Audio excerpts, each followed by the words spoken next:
Welcome back to the Bourbon and BS podcast, everyone. This is episode 285, and we are live on Wednesday night here, just at 8 o'clock. And welcome to the show. We have no guests tonight, just Nate and I. And all of our listeners out there. You are our guests. You are our guests. We are going to be smoking a new one from Partagás called the Valle Verde. And that's going to be our featured cigar tonight, thanks to Tinder Box at Easton, and also from Forged Cigars. Forged was kind enough to send us some samples. This is available at Tinder Box at Easton in Columbus, Ohio, our first sponsor. So check them out. If you don't have a local brick and mortar, you want to try the Partagás Valle Verde, definitely get a hold of Tinder Box at Easton in Columbus, Ohio. They can absolutely hook you up with a sampler of some sorts, or if you want other stuff, whatever you need, they can ship it out to you. About once a week, they do shipping. I also want to thank Altadis USA for another year of sponsorship. We're going to have the Upman Nicaragua, which is one of the, favorites for the Part 2 featured cigar from Altadis USA. That's made by AJ Fernandez. That, along with behind us, you can see the Monte Cristo, Romeo, Julieta, other H. Upman's Aging Room, and several others are available at Tinder Box at Easton and obviously everywhere else from Altadis USA. So thank you very much. And Via Cigar Company, the gold is made by Plasencia and the silver is made by Espinosa. Definitely check those out. Available at Tinder Box at Easton as well. The BS Cigar Company, the BS Gold and Silver are available. Also, we got some shirts. You can read mine a little bit better with the lighting there. You got the gray on black. I like the kind of grayed out look of that. Pour one more, light up another. We'll figure this out together. That's the podcast shirt. I've got the green one on that was available for a short period of time. This one's currently available. Currently available. Yours is. Mine is not. It says the same thing on it, though. And there's some other swag on buyjack.com. That's byjack.com/bourbonandbs if you guys want to get any of the podcast or BS Cigar Company swag. We are getting ready to come into 3/4 sleeve season it's here. And hoodie season. Those are available, including the Barrelhead camo hoodie. That's right. Those are available right now. Maybe we'll get something else up here going into the fall, winter, holiday season, all that. We'll have to brainstorm and see if we can get a new color scheme going on. Red hoodie. Look like Santa Claus. Cool. With the white of the zipper run down the middle. Let's see. Maybe we'll put it to a poll out on the Bourbon and BS community page. Oh, you gotta let them decide. Well, I'm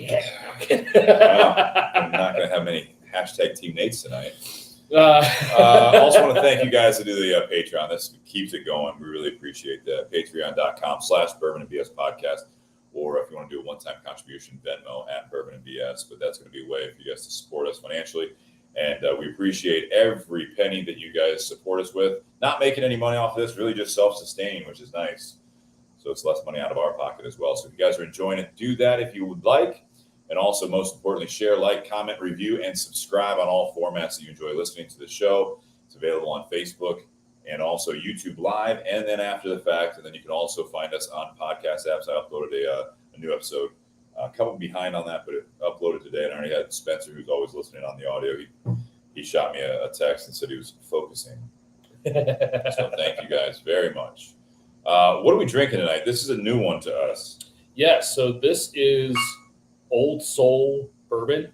This is a high rye straight bourbon whiskey coming out of Mississippi. Okay. So new for us. I'd never had it. It had been on my list of bottles to pick up and do for the podcast because it's one we haven't done before. In a good price point. This month also happens to be National Bourbon Month, which I feel like for us is just I don't understand. all the time. I don't understand. It's like, wait, you guys wait till September to drink bourbon? Yeah, that makes sense. But no, so I want to do something that's a little different. It's not coming from Kentucky. This is coming from Mississippi. It's coming out of a distillery called Cathead Distillery. Cathead Distillery. Yes. There is a meaning behind that. Okay, let's hear it. But, or not. At your pace, whatever. So, start out. Cathead Distillery is the first and oldest distillery in Mississippi, and it was founded in 2010.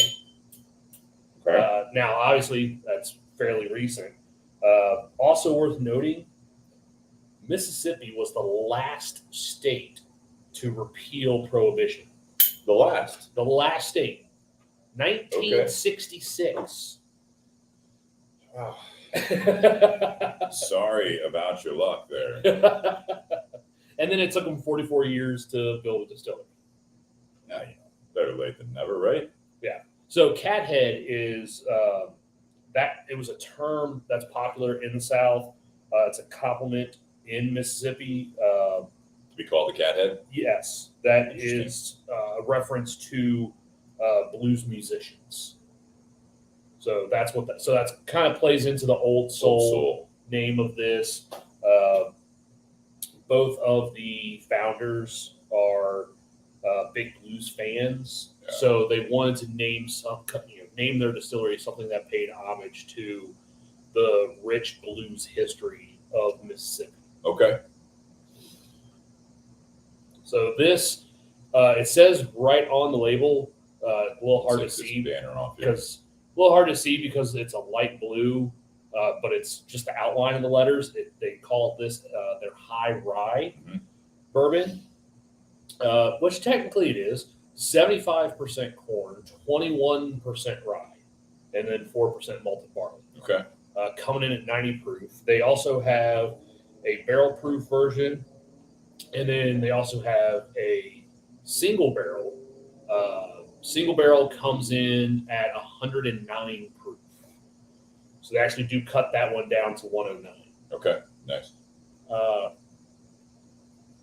So the small batch that we're drinking now, they actually put on the back of it how many barrels were produced. So this particular batch, because there's no legal definition for a small batch, this one was 105 barrels.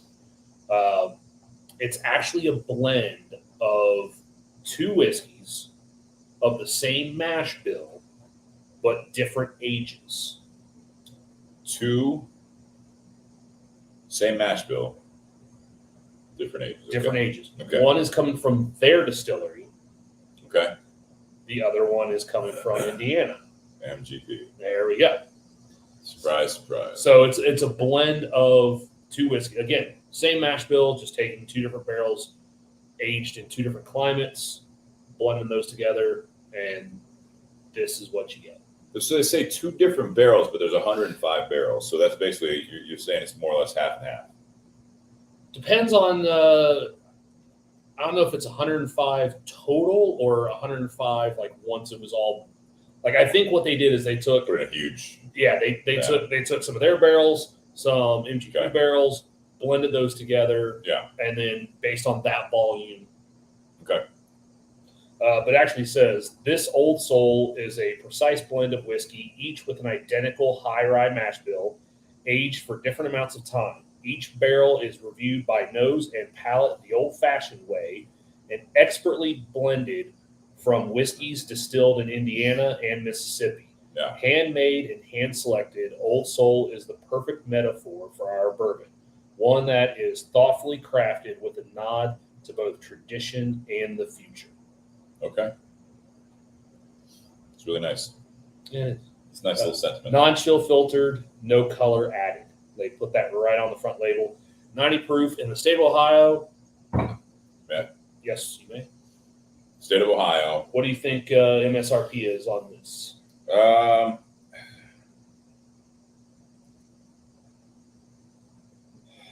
I would say initially, I don't know. We always talk, I feel, about the average price these days in Ohio is like $50. So I would say probably around that. I'm hoping maybe a little less, but I think it's probably just over 50. $44.99. On the money, man. And the single barrel 109 proof comes in at $66.99. Quite the jump. You said it's single barrel? Single barrel. Single barrel, okay. And higher proof. So you're going from 90 to 109. Is that only their juice then? Yeah, it would be. Okay. It would be. Interesting. High rye being 21%, that's... Typically, high rise considered anything, I think, 20 and above. That's what I was going to say. It's just barely a high rye. Yeah. Huh. It's a lot. I mean, 75% corn, so it's still got a lot of corn in it. Yeah, for sure. I mean, because we've had some where 36% rye in the mash bill, which I think is like one of MGP's favorite mash bills. Is that I think it's like a 61-36, or no, it's a 60, 36, and 4. Okay. That's one of MGP's favorites. Well, what do you think of this? I mean, I like starting out the look of the bottle. It's got an old look to it. It's not quite a white label. It's kind of like almost a patinaed color. And it's textured. It is textured. Almost like really old school typewriter paper. Yeah, like parchment. Yeah. Yeah. Yeah, it's got just the hint of that blue you're talking about that adds a little pop to it, but it is very, very subtle. But overall, it's a fairly basic label. It's got like kind of a stencil look of I assume that's the distillery. Yes. On the bottom of that. Yep. That is the picture. Nice little touches, but nothing over the top. It's very classic. Mm-hmm. And classy, I would say. That's very classy. Yeah. Yeah, like even on the back, like the lines that divide the different parts of the label are that light blue, as is the barcode. Yeah. So what do you think of this? It's definitely approachable. It's pretty smooth. If you didn't know the mash bill, you could definitely pick up on the rye. But if you saw the label and read high rye, you might be sitting there after a couple sips like, okay, this isn't as spicy as I thought. No, it's not. But then you find out, well, it's only 21% rye. It's like, okay, there's enough spice to get that. Do we know what the different ages are? Did you say that? I might have missed it. Mm-hmm. Okay, so we don't know the age statement on this. We just know that the mash bills are the same. They say it's 2 different ages of products. They're basically just going. We don't know the do they meet the taste and aroma profiles for what we want? Whatever the age is, cool. Let's do it. Huh. What do you think of the fact that they didn't have anything until 1966? Well, that was when, like I said, I know, but this distillery is only 13 years old. No, I'm saying that if they repealed prohibition, finally they were able to sell other stuff, right? That means, so 1966 is when you can finally actually get alcohol into the state of Mississippi. What do you think about that? Took them long enough. Do you think they're still like just moonshine?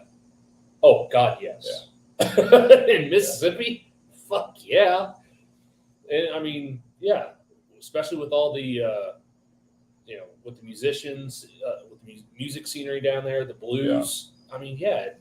It'd be like a southern version of the Cotton Club everywhere. A lot of blues. Yeah. But what do you think about the flavor of this? I do like it. Okay. The first sip, I was sitting there going, man, that's a lot of corn. Yeah. Like initially, it's kind of that, and I was looking at you after that first sip, like, I wonder if Steve's going to say this is corn water. It's like corn and oats. Corn and oats. Okay. Like bready. Not like good cornbread. Oh. I'm not saying it's bad. I'm just saying like it's got like those notes. I mean, it's very grain heavy, I feel like. Yeah. You know what I'm saying? Like because you mentioned it doesn't have the spice that much of rye, but it's just very grain heavy. It's not I don't get the oak. I'll agree that it's grain heavy, but it's not grain heavy like a few weeks ago when we had the Claremont Steep, which was the 100% malted barley. Yeah, it's all barley. That one tasted like grape nut flake cereal in a glass. Yeah. This has a little bit more going on to it, I think. On their website, they say the nose, sweet notes of vanilla, reminiscent of bakery goods and sugar cookies with hints of fresh leather. Not that old stinky leather. That real fresh cowhide. That new baseball glove. That's right. Taste. Elegant and balanced mouthfeel showing notes of rose and dried cherry, followed by toffee and baking spices. Baking spices, sure. Maybe toffee. Rye spice and herbaceous notes appear mid-palate and into the finish. I'm not getting the fruit stuff they're talking about on that. The dried cherry? Yeah. Are you? Now I'm going to look for it.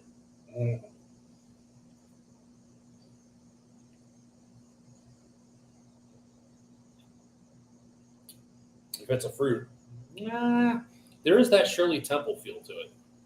When you look for it, I guess you can kind of, now it's all I'm thinking about is cherries. So now, I hate that shit. Cough syrup. I hate it when that happens. When you don't taste it and then you start reading off the notes and you're like, all right, I'll look for it. You're like, yep, there it is. Yeah. There it is. And then finish. Rich, earthy finish led by a lingering rye spice.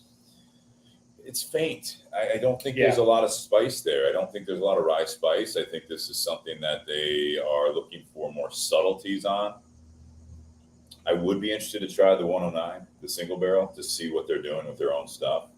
Well, and I had messaged you about earlier today if we had a bottle. And, I was like, you want to do 90 or 109? You're like, you know what? It's going to be hot. Let's do 90. It's cooling off now, but my thought is that this is something that we were in the 90s again today for the last time, I think, for the year. So I was like, let's do a 90 proof. Let's keep it a little bit on the low. Yeah. Now, I don't have my Apple Watch on. Yeah, it's in the 70s now. Yeah, but, it's dropping quick. Well, and I'm glad we did this one because this is their entry, really. Yeah. So it would then give us something to look forward to if we did the single barrel, which is coming, like I said, 109 proof. So 66. Yeah. So it's a bump up. Obviously, it's $20 more. Ray says, her earthy finish tastes like dirt. It doesn't taste like dirt. It is earthy though. It is. I guess that's where I'm with the grain heavy. Okay. It's just it's not that corn water we sometimes talk about, or you kind of brought up earlier. I don't think it's super like that sweet corn syrup. It's not that, but that's why I said oats. It was almost like the barley surprise is only 4%. Okay. Because I'm getting more of that, I think. A little drier finish. Yeah, I see where you're going. Yeah. Normally that barley is just in there, for the germination aspect of it, for the all the enzymes and everything. But yeah, it is kind of odd having something with only 4% barley having that much flavor come from. Right? Yeah, I agree with you. Okay. Good call. Thanks. Yeah, it's just so my overall thoughts, and we'll talk about it a little bit more, later on. But I think this. I don't want to say it's a safe bottle. It's funny because as time has gone on, right, we've tried different bottles from different states. I would say 5 years ago when we started this with Jake and we were doing all this, and you get some that just were reinventing things. Now they do have, like you said, part of it's their product, distillate, and some of it is going to be from MGP.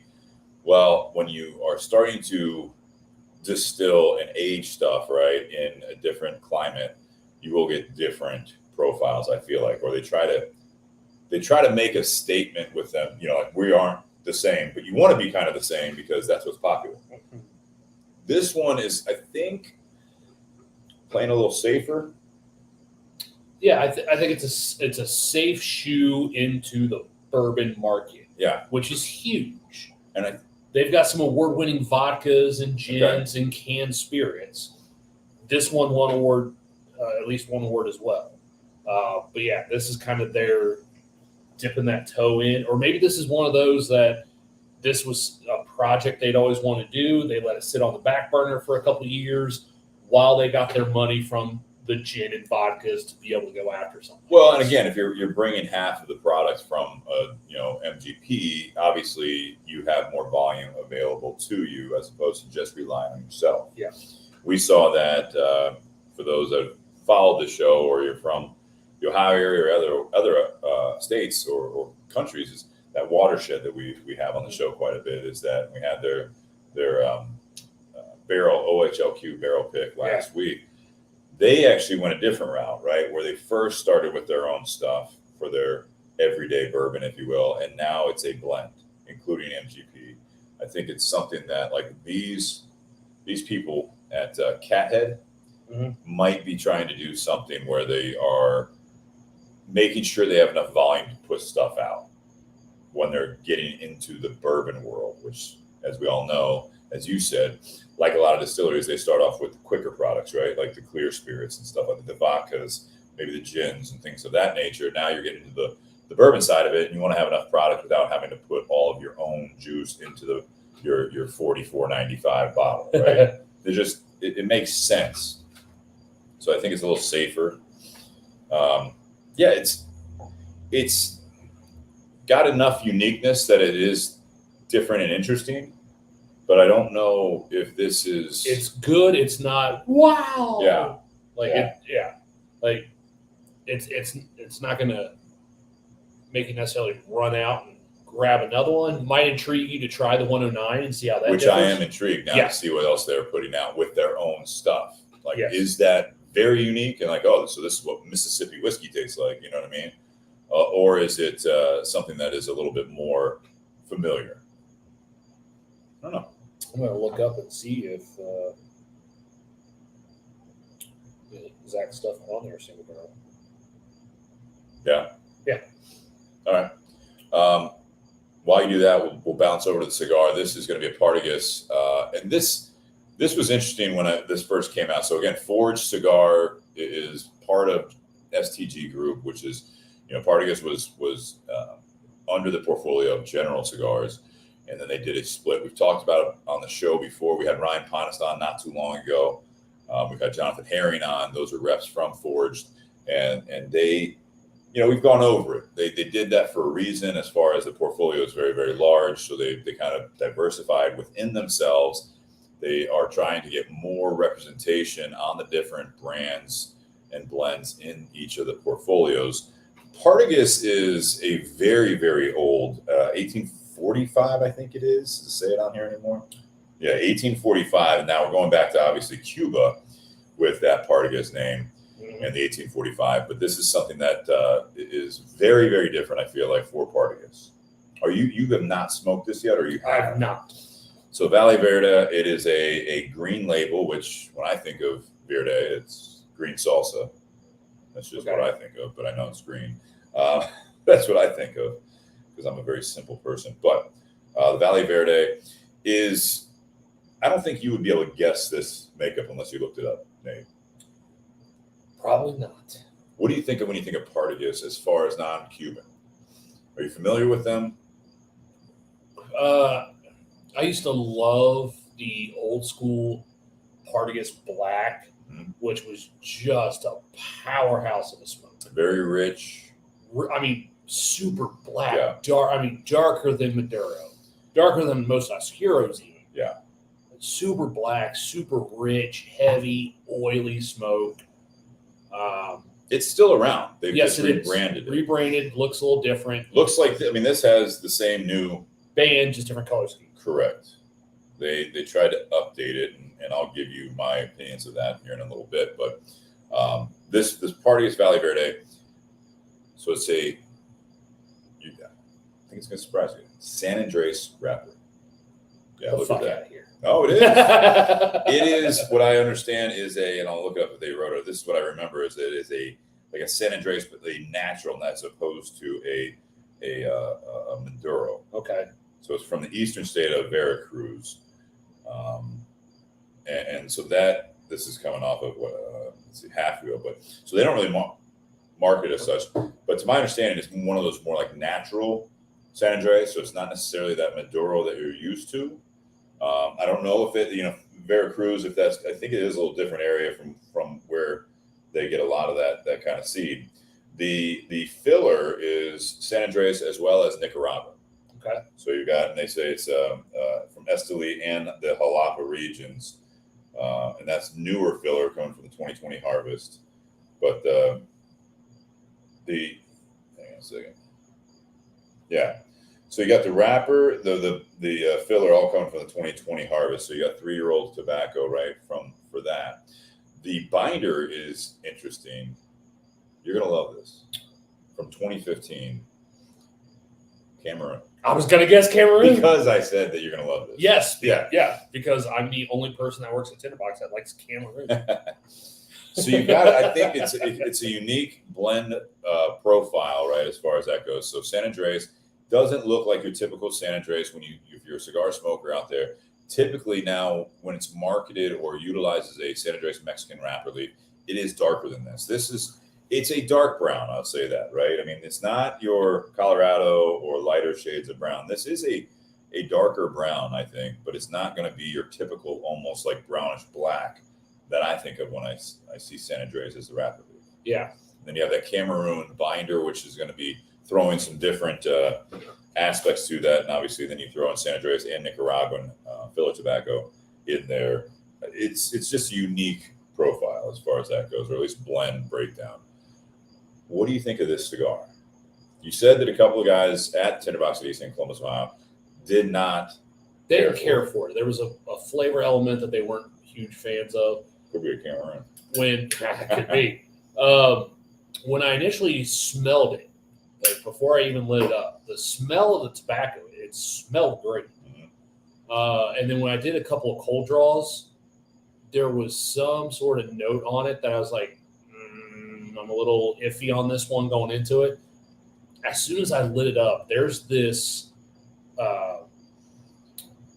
mineral taste to it. Interesting. Right on the light up, there was this mineral, almost chemical taste to it. That's not as good.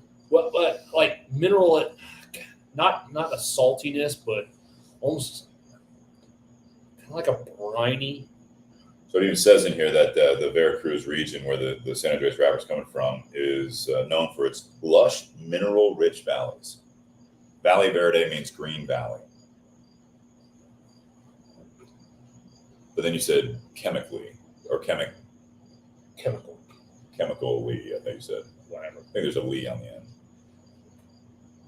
Let's say what? Just all right. Timulant.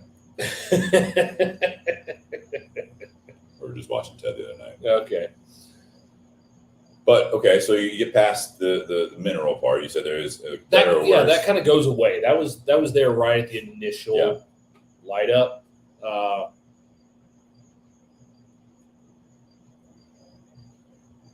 It doesn't have that dry, slight tinge of bitterness that I get from a lot of San Andreas wrapper cigars. Yeah. At least some of the darker ones. There's this really mouth drying bitterness that you get with some of those. They take a drink of water. No, that was just stay hydrated. But no, it does come across. I think because it's a natural San Andreas with that Cameroon binder, it does have that earthy flavor to it, a little bit like a Cameroon, say an Oliva G or Fuente Hemingway, just that kind of earthy. But again, it's that binder, not the wrapper. Yes. So a little different there, but I know what you're saying. It's still going to impart some flavor. Absolutely, yeah. And that's not always I always tell people, I think Cameroon is one of the most partisan tobaccos. People either really like it, really don't. There's not much of a middle ground. We don't hear Cameroon filler very often. So, I mean, I agree. I think that it does some nice things for this blend, though.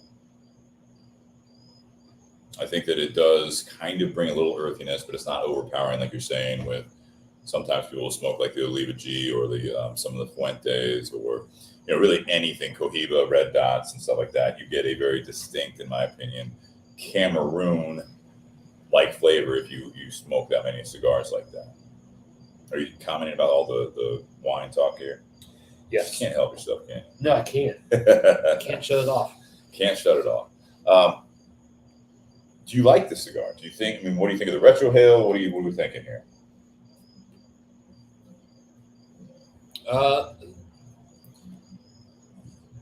This is so far it's middle of the road. It's not blowing me away, but I'm also sitting there going, all right, why did the guys that I know like dog on this cigar so much? Because that's part of his own. That could be. You can ask him yourself. Ask Todd. I'm of the opinion that some of these older brands. So I'll mention something about this here. When they rebranded this line, Altadis had rebranded some of their old stuff. They tried it, and I noticed it didn't go over as well. Okay. Like the Romeo by Romeo line, they kind of made that really bold stuff. Monte Cristo did the same thing. Not to dog one of our sponsors, but I mean, they tried to do some of that, and I think it was in an effort to, sounds like, make it hip, make it like, stand out. This isn't your grandfather's cigar, you know what I mean? And it's kind of like, it's okay, because it sells like crazy being your grandfather's cigar, right? Maybe not to the boutique-y people, but when Partagás did this, we had to literally, people coming in looking for that Partagás Black you were talking about, that traditional. Now, it may be a long-term move that they kept some of the symbols on there, like these two shields, but they went away from the Cuban, the Habanos SA brand of Partagás exact look, because that's kind of the way it looked before. It was very, very traditional. Yeah. So they made the band bigger. They made the marketing's a little like louder, if you will, but there's obviously some of the traditional notes to the marketing and branding behind it. But I think that there are several people, if I said I had a new Partagás, if I say I have a, what's another one? A new Punch. It's kind of like they lost their way a little bit with the newer generations of smokers, in my opinion. But I still think it's not exciting to a lot of cigar smokers.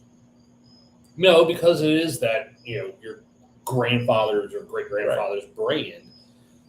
They're not, I don't think they have a brand ambassador, do they?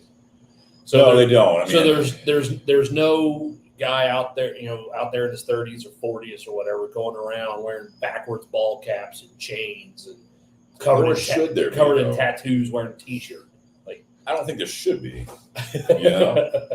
No, because this is one of those brands that they don't need it.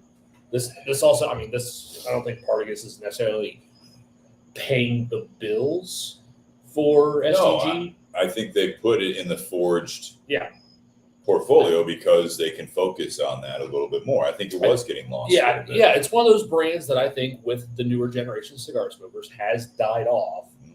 So part of that split with the general line and the forge line, it's like, all right, let's have people that can concentrate. You got the core brands that people recognize. You got your reps for that. Let's then have a separate rep concentrate on the ones that are not as popular. And I think, in my opinion, if they were smart, what they would do is the guys that can just go out there and don't even have to try that hard and get the job done, you put them in general, because those brands are easy to sell. Your really good sales reps, like Jonathan Herring and Ryan Ponus. I'm still getting used to that. I know. Those are the guys that you put on the Forge portfolio, because those guys know what the hell they're doing, and they're really good at it. They're really good about breaking things down, talking to people. They're passionate about it. Yeah. Those are the kind of guys you want to help revitalize some of your slower moving lines, because they're really knowledgeable, they're really focused, and they're great at building relationships and rapport. And when you're trying to get brands built back up, you need someone that has a relationship, because you're not just selling the product, because the product doesn't necessarily sell itself. Yeah. You got to have someone there who's got a relationship to be able to, kind of, I don't want to say push, but kind of nudge them a little bit. There's a focus on a little excitement over it. It doesn't sell itself anymore, like some of the brands you're talking about that, like General, their side of the portfolio has. I think they kept a certain amount in the forged ones, like the Partagás. Not quite as old, obviously, but it is kind of the La Gloria Cubana. We smoked that Series S not too long ago. And I look at this cigar, you take the band off. If you take the band off of your Valle Verde here, it is a toothy, very good-looking wrapper leaf. Okay. In my opinion. I think it smokes beautifully. I think this is somehow with that newer blend, it's a very classic just cigar flavor. It's straight medium body. Yeah. There's no real bells and whistles on this blend. It's not super spicy or peppery. It's not like creamy or nutty like some people talk about. I mean, this is got a little bit of earthiness to it, which I think goes very well, by the way, with this bottle, oddly enough. But it does smoke well. There's a little bit of pepper in the retro hair. There's a little bit of something there, in my opinion, but not a ton. I think you keep looking at your watch like you're wearing your Apple Watch. I am. Sorry. I'm not, though. It's got a toastiness to it. So a nice toastiness to it. The other thing that I like about this one, and that's, I think, surprises a lot of people, that can also turn some people off given today's market on cigars. Do you know what the MSRP range is on this blend? Well, I know what it is at the Tinder Box. Okay. So I'm going to say regular MSRP based on how many, doesn't matter how many sizes. I'm going to say 4 different sizes. Okay. Does that include like a 6x60? I don't know if there's a 6x60 in this. Right. So I'm going to say that these are coming in that $8 to $10 MSRP. Maybe now start at $7 to $9, $7 to $10 MSRP. $7.99 to $9.99, which I think is incredible. Yeah. So that's, I guess that's where I look at this also, is that it's not necessarily a budget stick, but in today's market, It's it below is average. a below average price point for a cigar. That we were worried about this because Forge sent these to us. I had them in my humidor that is reading right at 70. Yes. Everything else in there is great, but I left them in these like cellophane 5-packs, Yes. and I thought they should be okay. There's no like bovedas or anything in there, so I just put them in there, and we took them out. And like in one of these, like we had a third one here with 5 they sent us, but it felt very, very hard. And Yeah. I'm like, oh shit! Like that one right there actually felt a It's got a little little bit here, right but- there at the white part of the band. But compared to this that you're smoking, I grabbed another one. It just, I was worried, but it's smoking very well. The draw is flawless. Yeah, burn that's, is I guess even- my point. I'm not trying Like to yeah, when I pump get this up, but it's yeah, like, when I draw through the cigar, there is still smoke coming out of the head of the cigar. I'm not sitting there like having to really put a lot of effort into drawing through this cigar. Yeah. And I didn't really cut a whole lot off of it. Like at first I looked at the head of it and I was like, ooh, I might have to recut that, but let me give it a shot. Nope. that's what I'm It's saying. drawing just fine. It's burning evenly. There's no issues with that. And obviously, handmade product, you might get one of those out there Sure. in a batch or whatever. That's going to have an issue. But no, so far, I mean, yeah, there's no issue with the construction whatsoever. Yeah, I'm not trying to sell you, Nate, on this cigar, or any of you guys on this, but I mean, for a sub $10 price point for any of the sizes, and just the, like I said, it's medium bodied, it's pleasant, it's got a little complexity to it because of probably that Cameroon wrapper on it. I think it does have a little bit there going on, but the San Andreas, you would never have guessed that it was San Andreas. Maybe after smoking it a little bit, you'd be like, this tastes familiar. No, to be honest, I wouldn't even have guessed San Andreas. Looking at it, what would you call it? Looking at it, because with that toothiness there and the shade of it, first off, I'd have guessed either Nicaraguan or Ecuador. Yeah. Just by looking at it. Yeah. Because I don't get the nuttiness, I would not have said Habano. It looks like it though. It looks like Habano, but because of the flavor profile, I would not have gone Habano.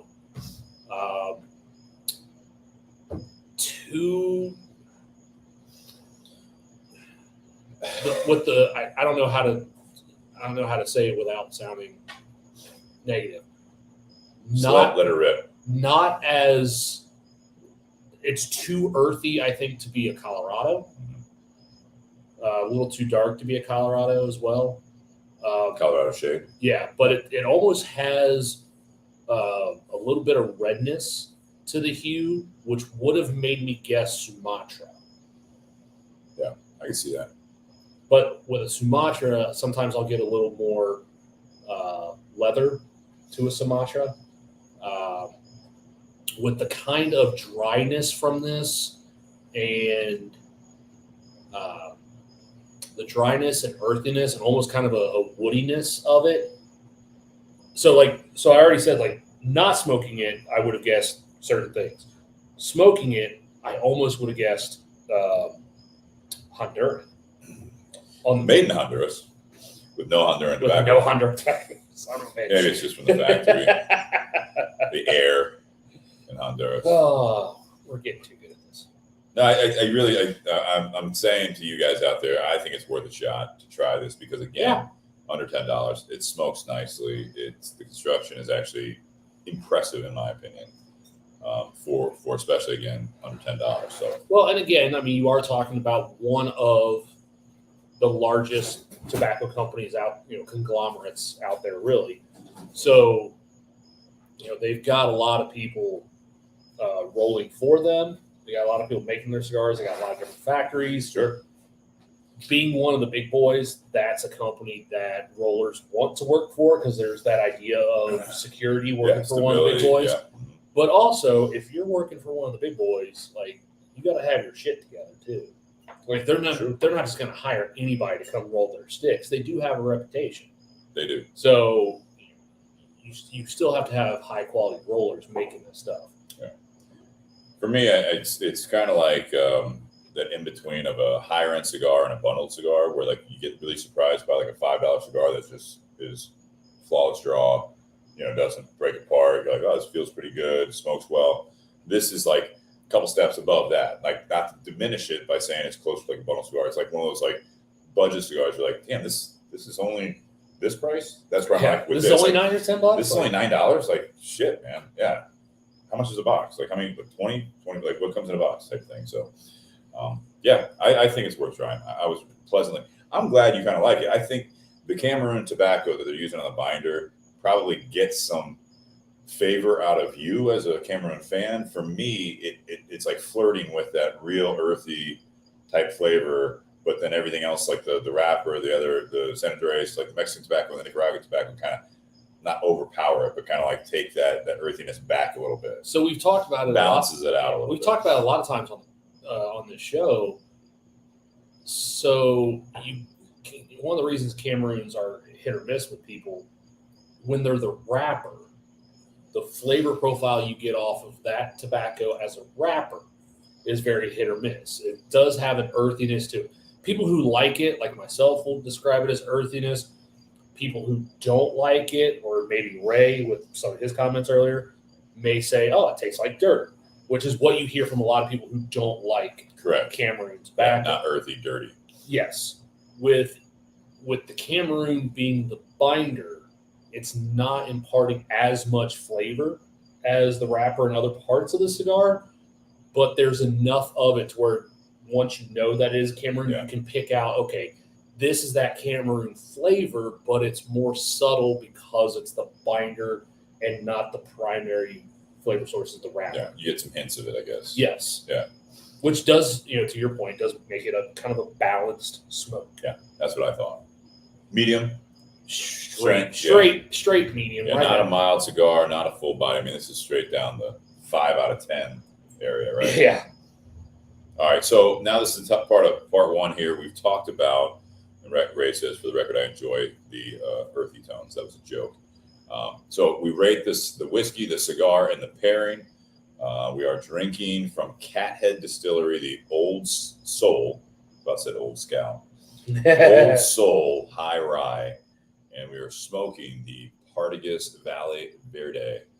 And so we do out of 10 rating the whiskey, 10 being the best, cigar, and the pairing. Nate, go ahead with your ratings here. So on the whiskey, I'm a 7. I'm going to be a 7 on the whiskey. A little bit of that corn water at first. Yeah. As you start getting a few sips into it, you start getting a little bit more of that slight fruitiness, that cherry. Especially after you read that. Yeah, damn it. That Shirley Temple kind of taste without the sugar. And a lot more alcohol. They replace sugar with alcohol. Yeah. No, you get a little bit of that fruitness. You get that corn water initially. The vanilla starts to pick up a little bit as you get into it. The rye, I think they could have done without saying high rye on the label. Marketing, man. Yes. They made it, I think, that way to get people to look at it at least. Yeah. That are high rye fans. Yeah. Because there are some popular high rye bourbons out there. Yeah. So I think that's one of those things. Yes, it gets people's attention, but I think it also sets them up for surprise when they taste it because they're expecting something more like a 25 to 36% rye and something to be more spicy than what this actually is. Yeah. You get that rye spice on the finish, but it's not overpowering. It's not, a deep, heavy, dark spice to it. It's just kind of there with a little bit of sweetness. And I think at $45, it's not a bad price point. No, it's the average, a little below average. Yeah, especially for a smaller, younger distillery that is sourcing some of the barrels that go into this. I'll say that even at a 7, it exceeded my expectations. Okay. But you notice how small, not saying they're ashamed of it, but how small on the bottom it says Mississippi. Yeah, I noticed. Okay. Yep. Not quite boasting it like some other states. You know what I'm saying? Yeah, absolutely. But that means that this would be DSP MS1. Uh-huh. You could have put that on there. They could put that on there. I don't think it's on the back. How about the cigar? Let me put that on there next time. Cigar, I'm a 7 on the cigar. Yeah. Again, and this is because I had a little bit of influence going into this with some coworkers who had smoked this. Again, better than I was expecting. Good. Enjoyable. I think it's not a very complex smoke. It kind of like I had that mineralness, that minerality flavor right at the very beginning, and then that went away very quickly. And then since then, it's pretty much stayed its course the rest of the way through. Now, I will say the gentleman at the Tinder Box who was not a fan of the cigar also said that flavor he didn't like at the beginning of it when he smoked it came back later, like in the final third of the cigar. So I'm going to keep my eye out for that and see if that happens. So, but no, it's a 7. Below average price point, consistent smoke, great construction, medium body, not necessarily, even though I like Cameroon, this probably isn't something that I'm going to gravitate to repeatedly. Sure. Just because even at that price point, there's a couple other cigars that I have access to that same price point that I enjoy just a little bit more because of the flavor profile. Fair. As far as the pairing, Would you buy 1, 5, or a box of these again? I'd do a 5-pack. Okay. I think that speaks a lot. I mean, I thought you were going to say 1. I would do a 5-pack and play around, see how this goes with different whiskeys, see how they pair together. Okay. Speaking of pairing, 8 on the pairing. Yeah. Smoking the cigar with the way that tobacco and that earthiness hits, it actually makes a little bit more of the vanilla notes in the whiskey stand out up front. I think it brings out some of the sweetness too. Yeah. So, but sweetness, but not corn water. No. Maybe a little bit more of the fruit that we didn't taste at first. Mm-hmm. Right? Yeah. But then also on the finish, like that rye spice, because sometimes you would think, the cigar, going from cigar to whiskey, that rye spice might be amplified a little bit. It's not for me. Not at all. No, it just that sweetness up front sticks out a little bit more. Yeah. For me, the whiskey, the Old Soul High Rye from Cathead Distillery, so it's $44.99. I'll do you. Might be a little generous on this, but I'll give it a 7.5. And it probably is because I agree with you on the pairing. I think that it actually has gotten better as we've sipped on this evening. Started out as a 7, now it's 7.5. That could be because we are smoking this cigar with it. The Partagás Valle Verde, I would give, and I am bringing price into this. This is an 8 for me. Okay. It's a straight up medium, like we said. It's enjoyable. It's just a solid smoke. And if you can get it for, say, $8 to $9, depending on size, 7 to 9, or 8 to 9, 8 to 10, depending on the size, it's a solid buy. When I ask you that, single, 5-pack, or a box, I'm not necessarily going to be buying a box. But if I saw a 5-pack again at $50 or less, yeah, I'd probably pick it up. I'd definitely buy one again. Yeah. I mean, I have enjoyed this cigar. Or have a sponsor send us more. Or get a 5-pack from Forge Cigars and start a podcast, and 5 years later you might get a 5-pack. No, I mean, but I've had it. So I had a sample of it before from the rep. I enjoyed that. We brought it in at the Tinder Box at Easton. I think I've smoked maybe 2 more before this. So I think, again, it's a solid smoke. If I'm scanning the humidor and I'm like, what do I want? And I can't really sounds bad. I can't really decide. I haven't smoked a Partagás Valle Verde in a while. I'll smoke another one of those. It's one of those smokes, you know what I mean? Yeah. It's like our second cigar from Altadis. It's the H. Upman Nicaragua. Now, I think I prefer that maybe a little bit more because it's all Nicaraguan, I believe. Wrapper might be not Nicaraguan, actually. But that is maybe a hair, not better, but I'd gravitate towards that a little bit more than I would this cigar. But I think this is a very solid offering from a brand, as we discussed, has been kind of fizzling out from my viewpoint. I think the Partagás, they're rebranding, turned some people off. I hope for their sake it's turned more people onto the brand. But like that Partagás Black was a great one for me that I really liked that cigar, again, for the price point and the richness of the Partagás Black. I think that was a great cigar. So when they rebranded that, it confused a lot of people. They did not necessarily believe that was just a rebranding. They thought it was a different cigar. If I may ask, before you do your pairing rating. You may. So this is a newer cigar.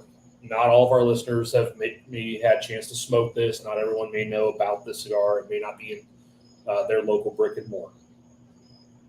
What are some other cigars that other people may enjoy that if you like that, you should try this because you might like this as well as an option? Oh, that's a tough one there. Put me on the spot. Are you thinking of something? I was thinking of a handful. I was thinking something like I mentioned earlier, the Oliva G. I think you could try this, but to your review, I don't think they would like it as much. I think if you're a fan of the Oliva G, you try it out. Try this out because that Cameroon being as the binder, that flavor is going to be a little bit subdued, and there's going to be more of that San Andreas thrown in there because the San Andreas is both the wrapper and in the filler. But it keeps a little bit of that earthiness that Cameroon smokers enjoy because of it being the binder leaf. I think they would enjoy that. Something else that I think is in similar wheelhouse, but maybe has a little bit more nuttiness to it. Still has some earthiness, but maybe a little bit more nuttiness to this one would be like the Espinosa Habano. I can see them maybe, yeah. I wouldn't say they're the same, but I can see it. No, I'm not saying the same. I'm saying like if you like those cigars. I was going to say like Punch Rare Corojo.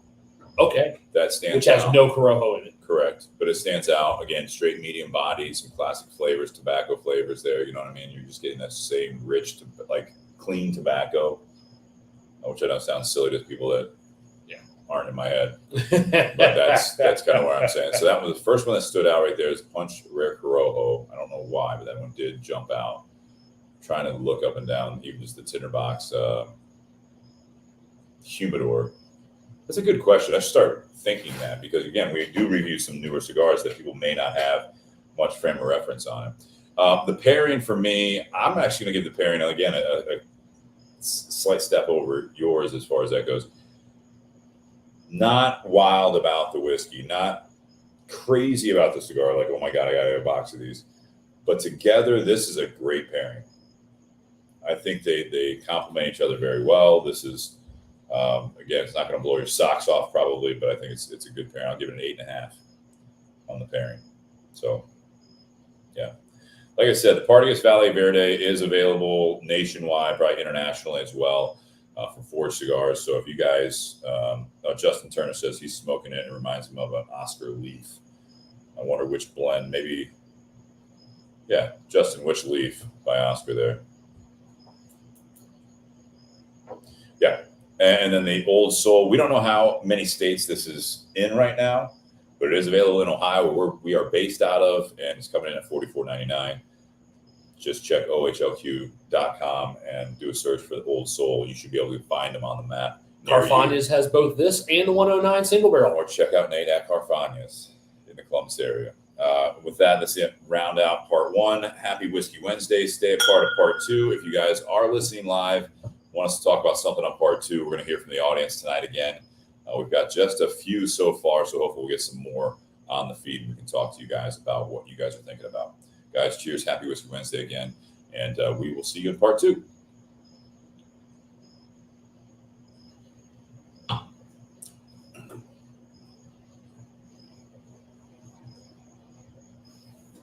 are you commenting on?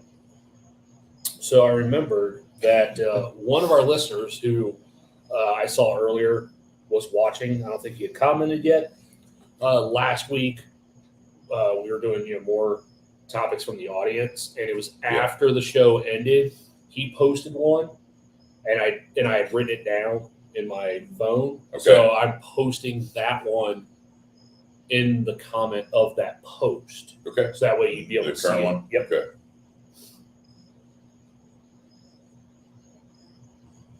And like I said, if anyone has anything they want to talk about in part 2 here, community topics is the topic. Are the topic. Community topics is the topic. Nate, grammar? Cool. Thanks. Like, wait. Very helpful. I'm so sorry. I'm trying to type. Yeah, you should be better at multitasking after all this time. There's no such thing as multitasking.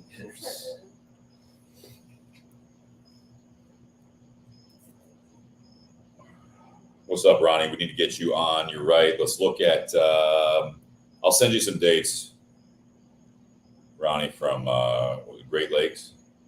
Okay, yeah. We're going to get them on. We were guests on their show, 2020. We'll get them on the show. November. One of us got COVID that week. The next day. Yeah. Which brings me to the next point. Do not drink Jim Beam Black, or you might get COVID. Can't back it up, but they can't back up any of their stats either. So here we go.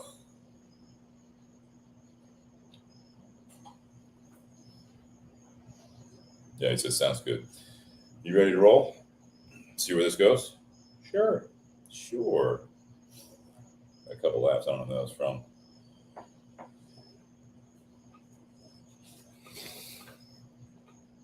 Welcome back to the Bourbon and BS podcast, everyone. This is episode 285, part 2, Beyond the BS, and we are talking about what you guys want to talk about again.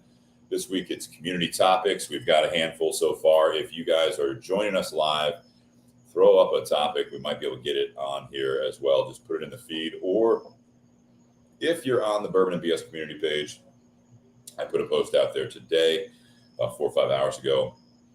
It says, shout out any topics for part 2 tonight on the show. You can comment on there. We'll look at that. Or you can comment on the feed, and we'll try to keep track of that as well. Before we jump in, if you guys are listening to the audio, I do want to put just a little bit of business out there. Patreon.com/BourbonBS podcast for any monthly contributions. We appreciate all the continued support from you guys.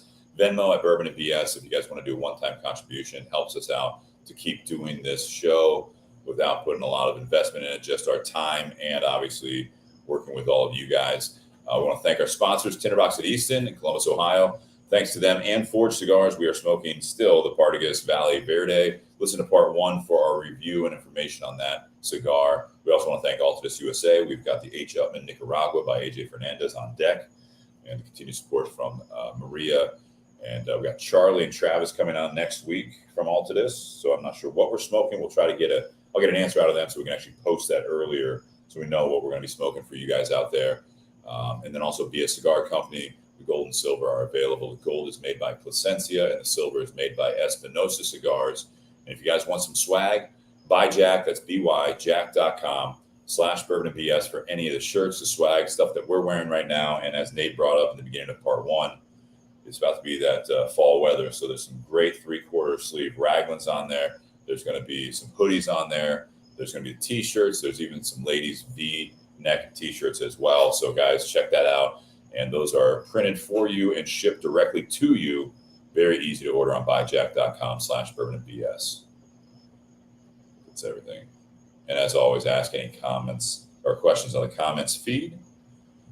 Post it in the comments. Oh, there you go. Sean Anderson.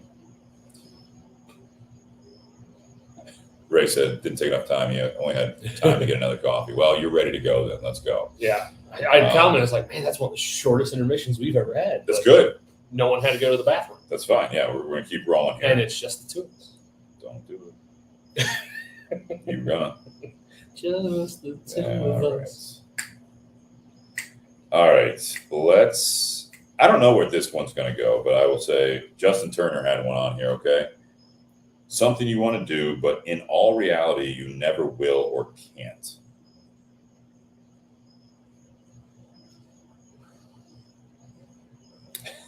Wow. Yeah. Something you want to do, but most likely you never. Oh, what did you say? Our studio audience, what did you say?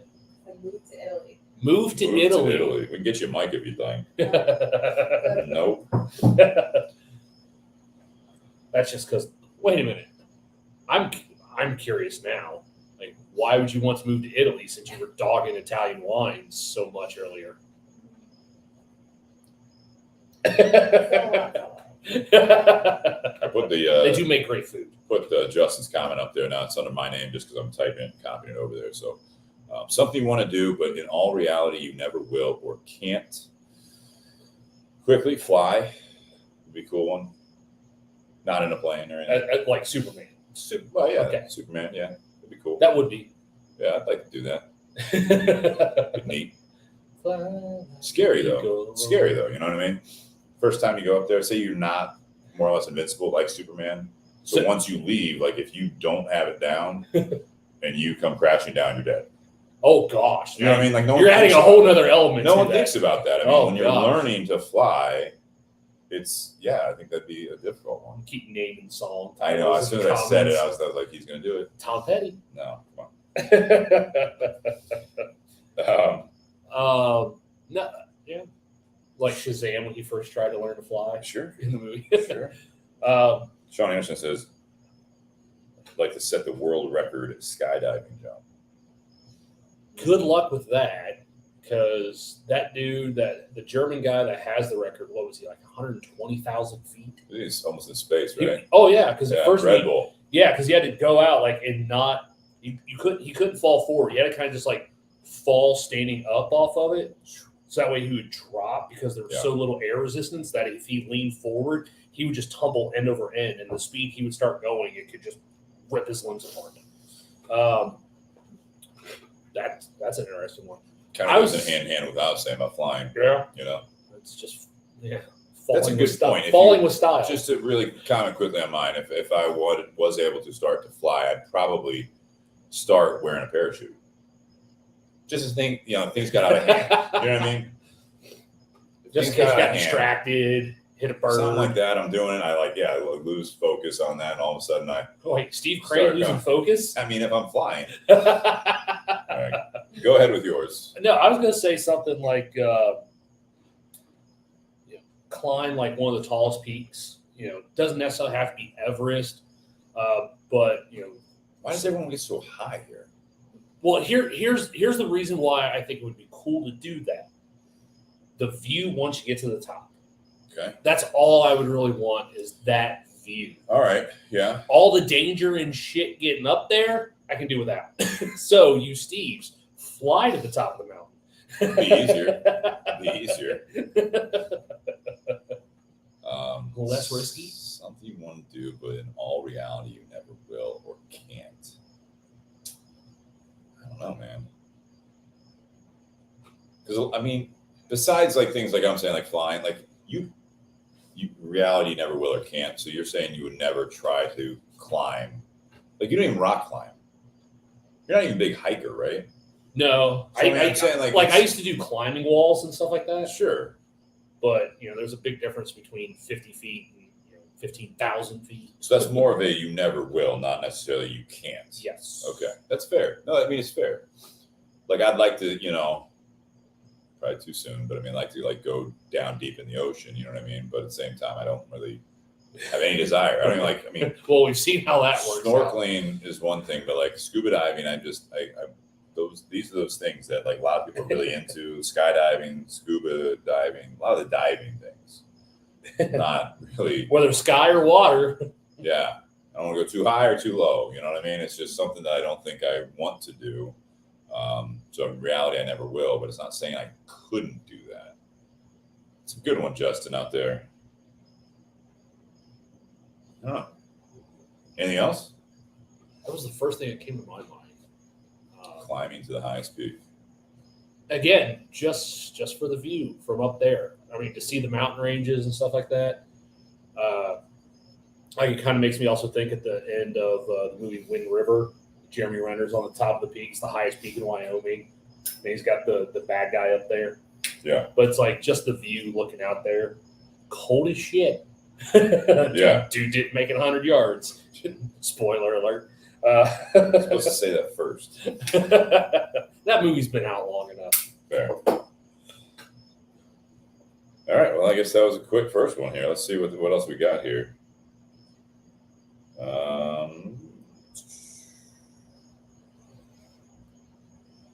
Man, we're just kind of like in this realm. We'll do what Sean said last week.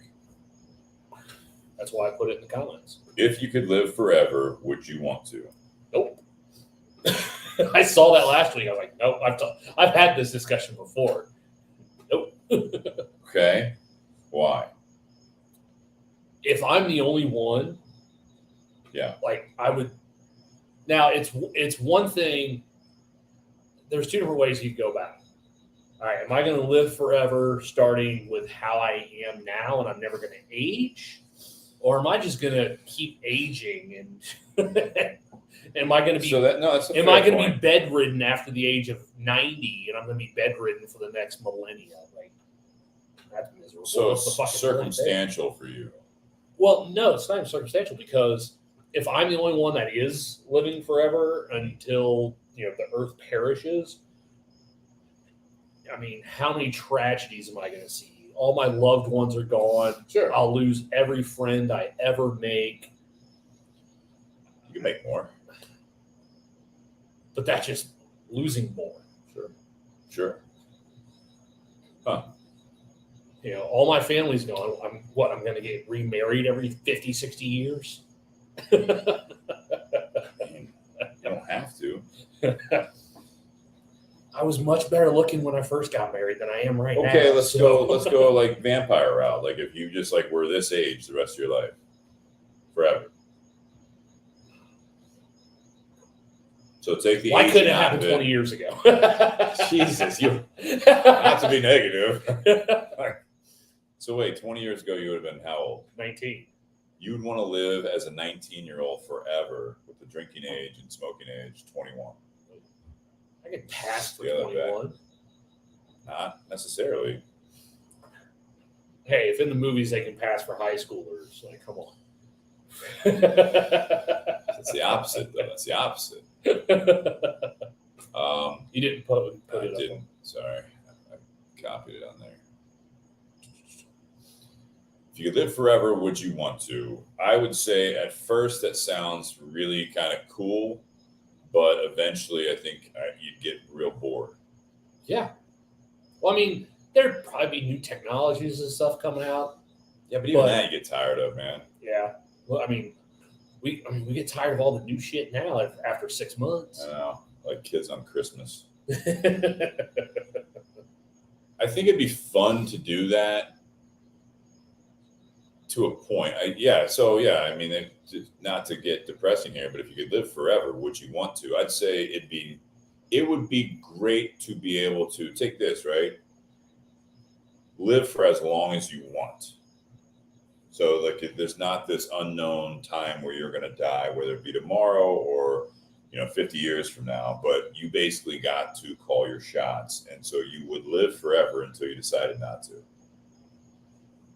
Okay. Yeah. Like you actually had an off switch. Like not like you couldn't die, but when you're like, I've had enough, I've seen enough. You know what I mean? Like it could be 200, 300, whatever years from now, whatever. Like take this pill and it all goes away. Correct. Yeah. I think that would be better. I think that would be a compromise. Yeah. Because then you would actually have the opportunity to do some of the things that you didn't do in a normal lifespan. Like you continue to learn new languages. Yeah, I mean, the way that he wrote this, it's not that you can't die. Yeah. Right? It's if you could live forever. Yeah. So, like, someone in our studio audience suggested, like, moving to Italy. Cool. You move to Italy and you live a lifetime in Italy. You learn the language, the food, the culture. You do that. And it's like, okay, now I'm bored with that. Let me go to France. Yeah. Or wherever. Yeah, you can do that, and then you're like, oh, okay, I've about had enough of this shit. Well, Justin Turner, not to bring religion too far into this, but Justin Turner says, no, as a person of faith, it goes against all I live for. And Ray says, that's an interesting response. Could you expand? I will say that, in a sense, depending on what you believe, you don't live on this plane, but you do live forever in heaven or hell. Yeah. What do you think about that, Justin?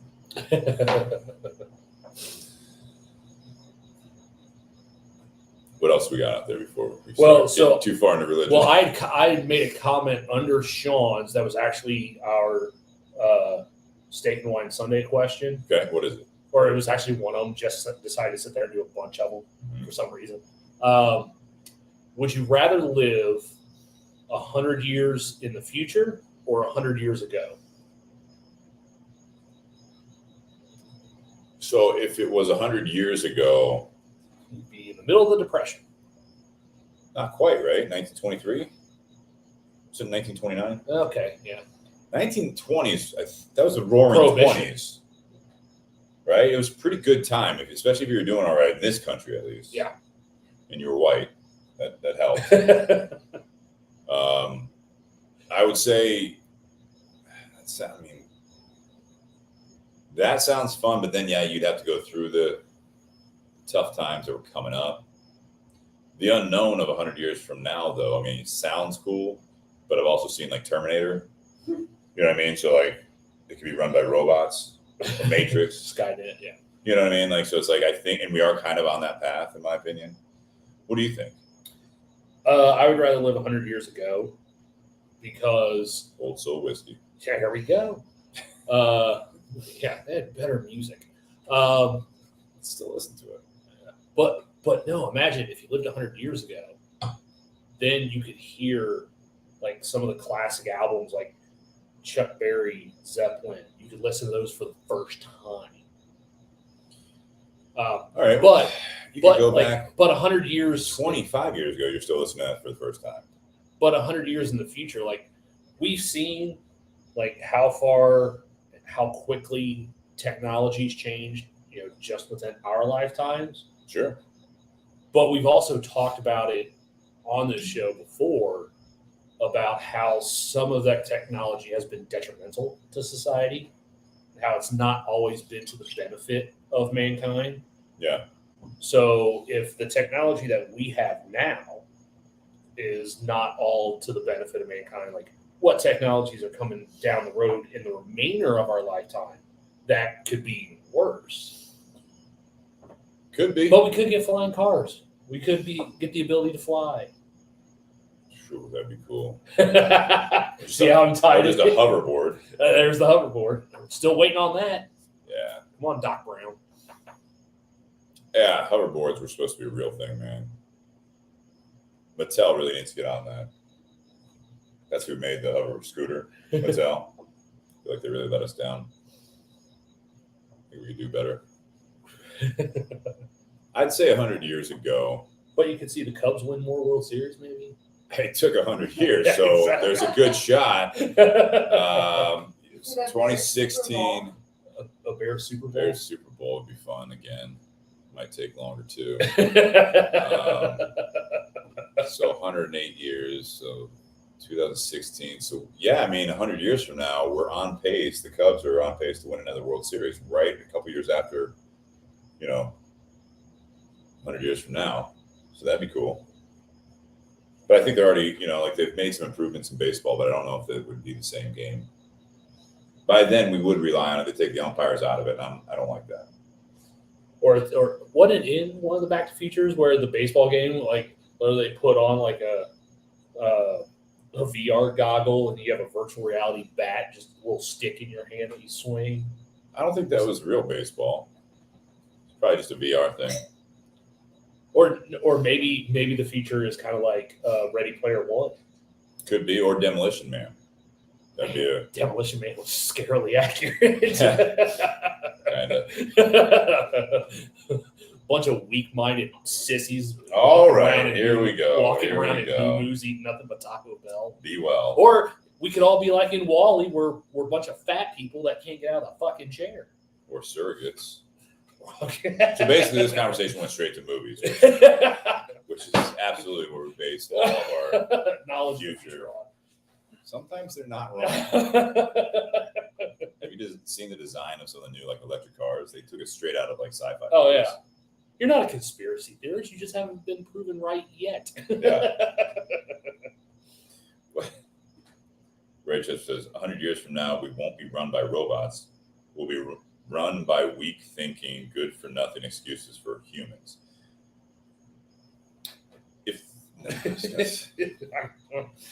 Maybe sooner than that. Yeah, exactly. Here we go. Have boy. you seen Joe? It seems like 100 years ago is the overwhelming consensus on the comments, which is kind of depressing, but I think I'm all for it. And then Shannon Matson actually says, would I know what life would look like XYZ years from now? No, you wouldn't. That's the wild That's the card gamble. there. That's the gamble. That is. She also asked, would they have Botox 7,600 years from now? Probably better than That's Botox going back at to the this if you point. could live forever one. Yeah, it would be. But no, I mean, like 100 years ago, you brought up a good point because I even brought it up when we had this discussion at dinner. Like, if you went back 1923, you're in Prohibition. You're out of World War I. You've gone through the Spanish flu, but you got World War II coming up. You've got the Great Depression coming up. Like but then again, when you look at, for example, our country's history, like there's still some shit coming down the pipe that we're going to go through. So 100 years from now, that's not going to change. I mean, Yeah. we're in a fucking war every 20, 30 years. Yeah. Just constantly. Put the next one here before we go down that rabbit hole too much here. Or the other one was if you could go back 100 years, but you had no prior knowledge of what happened in the future. So everything that we know happened. Yeah, you wouldn't. You couldn't know that. Again, going back to the Back to the Future thing, you could not know anything. It's just you're just living that time. There's no way. Simpler times. I think simpler times. Go buy a nice little, go buy, They had less. go buy 40 acres in the woods, build a house, raise Yeah, a but I don't know how to family. build a house. But we all had friends that helped us. Go make friends with the Amish. They're pretty dark. I like a lot of things now, right? So if we don't mess it up, like antibacterial soap, that's not so bad, right? Indoor plumbing is more normal now in this country. Back then, you'd have, in the big cities, you'd have shit all over the sidewalk, sewage, everything, right? I think we've had some good things that have happened since then. Would you agree or disagree? I agree. There's been some good in the medicine world lately. A little bit different story. Get the evil eye from the audience here. In the future, imagine the food. What would be good? What would suck? Could be good. Mostly synthetic, probably. Or insects. Insects? Oh, yeah. You're worried about insects in No, the future? No, they're making food. Oh. Think about some of the big name celebrities that are pushing, the bug diets and shit like that. Go fuck yourself. I did not climb to the top of the food chain to eat bugs. I mean, it depends what they taste like. You know what I mean? All right, you go grab one of those. No, I don't like bugs. You go grab one of those crickets that's chirping out in your lawn. I also don't slaughter cows. I would. Jess and I would absolutely. I eat them, but I don't necessarily. Oh no, Jess and I would have a farm with all sorts of livestock, and we would absolutely butcher. Sure. Going back to that initial topic of something that you could do, would you, type of thing from Justin. All right, what we got next? I don't know. Bobby Hirschman says, kids are back to school. Summer is over. What are you going to do differently now that you didn't do all summer? Wear a coat? Would be my first one. It's smart. How about you, Nate? Well, I mean, I didn't do a whole lot this summer because I was, I've been so focused with my new job and learning that stuff that I really haven't been able to I haven't been able to take any trips or any time off. I've been so focused on getting to the next step at work because getting to that next step I know will then lead to be able to do some of those things. I just got to get through that early part first. The timing of it didn't. Yeah, exactly. You didn't take any vacation, not any time off. Yeah, when you start a new job, yeah, I get that. So, are you going to do something differently now that summer's over? Are you going to be taking a trip? Any time off? Well, our next trip isn't until April or May. Okay. Next planned one. Although I think in October there's a weekend wedding that we're going to. Hope that doesn't conflict with our work meeting that we have that Sunday. Try to figure that out. Yeah, probably should. It's calendared. Take a look at that. Jess, figure that out. Please. She already texted me on planning. Please. Kids are back to school. Summer is over. What are you going to do differently now that you didn't do all summer? Yeah. Watch football. Yeah, for sure. No, I think getting into the fall, we've done those. We can still do that here in the next few weeks. We've done it as a topic. Now the seasons are changing. How are you going to do that? I don't know if there's going to be a whole lot of dramatic changes for me with that. I mean, summer, I do enjoy summer. I don't like the extreme heat. I do like the sun. I like the longer days. Being able to sit on your gorgeous back porch. Unless it's too hot, then I don't even want to do that. You know what I mean? Like, I don't want to sit out there, smoke a cigar when I'm sweating the whole time. It's just not as enjoyable. But the good thing is the sun sets on the other side, so you got the house to block all the sun. But I mean, again, I still do like cookouts in the fall, and even, well, not cookouts, but grilling in the wintertime and stuff like that. So somewhat consistent there. No, I think, now that summer's over or coming to a close, it's always a nice reminder of, the season's changing. It does put you in check of, did you have a good summer? Did you do anything? Like for you, Nate, saying that you did have a good summer, but it was work related because you were starting a new job, career path. And so now hopefully you can kind of find a little bit more, work-life balance type thing. You know what I mean? For me, like I said, it's just enjoying some of the things that come in the fall for me. It's watching football and stuff like that. But yeah, I don't necessarily like the earlier sunsets. Once it starts getting dark and stuff like that, earlier and earlier, that I don't like that. I don't like the gray. So I do like the summer, enjoying that, getting outside, enjoying the sunshine. Well, we're starting to come up to the seasonal depression episode, aren't we? Yeah. But that's the thing is that, I would say this to Bobby Hirschman, not having kids, it is more of a little bit of an even flow into the fall. Coming out of summer, it's not as busy as someone that maybe has kids or going back to school and stuff like that. For work-wise, it slows down a little bit, because the weather changes. Being in the cigar industry, it is a little bit more season dependent as far as that goes. I think it slows down a little bit for me personally. So yeah, just spending time with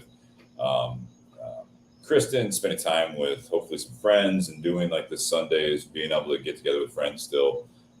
There's not as much on the go, I feel like, for people with kids or even without kids. With kids, I think you're running kids to school stuff all the time, so it gets a little bit crazy. But for me, it's Sports. yeah, it's just, for me, I there's not a whole lot of change for me. It slows down a little bit because there's less opportunity and not less opportunity, I guess, but to get out and spend more time outside, because it does. Sun rises later, sun sets earlier. The days are shorter, so I feel as though some people will be more indoors, especially where we're at, and I hope not to do that. So I hope to kind of have a little bit of consistency going from season to season, which I think is the goal for a lot of people that they don't necessarily seek out. Yeah. This still being my first year at Carfon, is I'm still curious as to what each season brings, in our department. Because I've heard horror stories about how December gets in the store. How so? With the holidays, and the deli and all that stuff. I mean, it is an absolute madhouse during November and December, apparently. Sure. So I'm sure that means we'll have more customers coming in, and our wine club keeps growing. So how do we manage that aspect along with it? Obviously, this being still in the first year and recently taking over running the humidor at the store, Mm-hmm. I've done some great things during the summer when it's easier to smoke outside. How does that translate into the fall and winter months? See how that goes. See how the numbers end up being for the end of the year. So those are all things that I'm still intrigued to experience for the first time. Yeah, and still new for you, which is it nice. is. Yeah. It is. So learning from that, and also,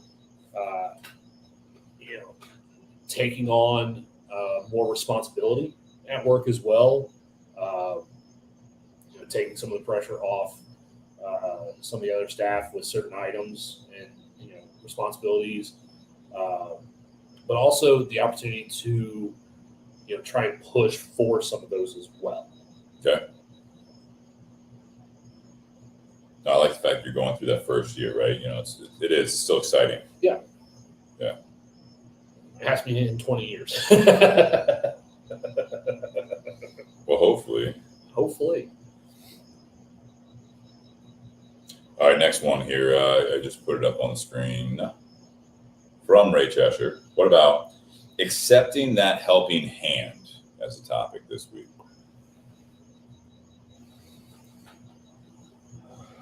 I'm looking at Nate for those listening to the audio. I'm curious as to what I would like Ray to kind of clarify what he means on that, because initially when you said Ray had sent that, my first thought, just from memory, was last week. One of the things I think it was last week. One of the things I brought up is when you help people, but it's not in the way they wanted help. Yeah. And it was. I thought that was maybe that was 2 weeks ago. Yeah. Last week was Legacy. Ricky. Yeah. Yeah, last week was with Ricky. We talked about Legacy. But yeah, 2 weeks ago. When you offer help to someone, but they don't like the help that you provided. Yeah. And so then they're kind of mad at you because it's not what they wanted. You didn't say what they wanted to say. And Ray just says, run with it. Like, come on. I think go get it, Nate. I think it depends on the kind of person you are. There are some people that have a harder time accepting help from other people because they view it as a sign of weakness, because that means that they're not able to take care of things on their own. And sometimes for different people, that's a very hard thing to overcome, is admitting that you need help. Because then you're dependent and reliant on other people. And the way our culture preaches to different types of people nowadays is, people want to be completely independent of other people. But I think if you're completely independent of other people, that just means you're isolated from other people. And what's what's the point of that? What's the point of that? I think it's different for everyone. Accepting that helping hand. Ray saying that, and I don't know if you want to comment on here as well, but I mean, if you're asking for the helping hand and you still can't accept it, that's you're stuck in the problem, right? You don't know how to get out of it. You want out of it. You say you want out of it, but then, like to your point, Nate, when someone offers you help, but you don't like the help that's given or the advice that's given, whatever. Accepting that helping hand, I think it's important that you realize whether or not you need help. But if you're asking for it, then you need to take it. If you guys keep getting in, if people get back in the same boat, they say they want to get better, they say they want to change something, or they need help with something, and that's all you hear from them, and you try to help out. What do you need from me? You ask them, what do you need? You ask yourself, what do I need? If there's no real acceptance to the help, you're just going to keep drowning in the quicksand. You're just going to keep having the same problems, because all you do is you're basically, someone's literally offering you a stick to get you out of the quicksand, and you're just like, I can't reach it. You're like, I'll lean forward, and you're like, it's literally touching your hand. Grab the stick, and they're like, I want to do it myself now. It's like, well, you're just going to keep drowning in the quicksand because you didn't actually accept that help. There is a little bit of the humbleness that you probably have to swallow as far as that goes, your pride sometimes, but I don't think that always needs to be the issue. You take your ego out of it, and I feel like you can be stronger with numbers, and other times you can't just rely on other people for things to be done for you. You know, there is that aspect of it as well. So I don't know, Ray. There's toeing the line between the two. Yeah.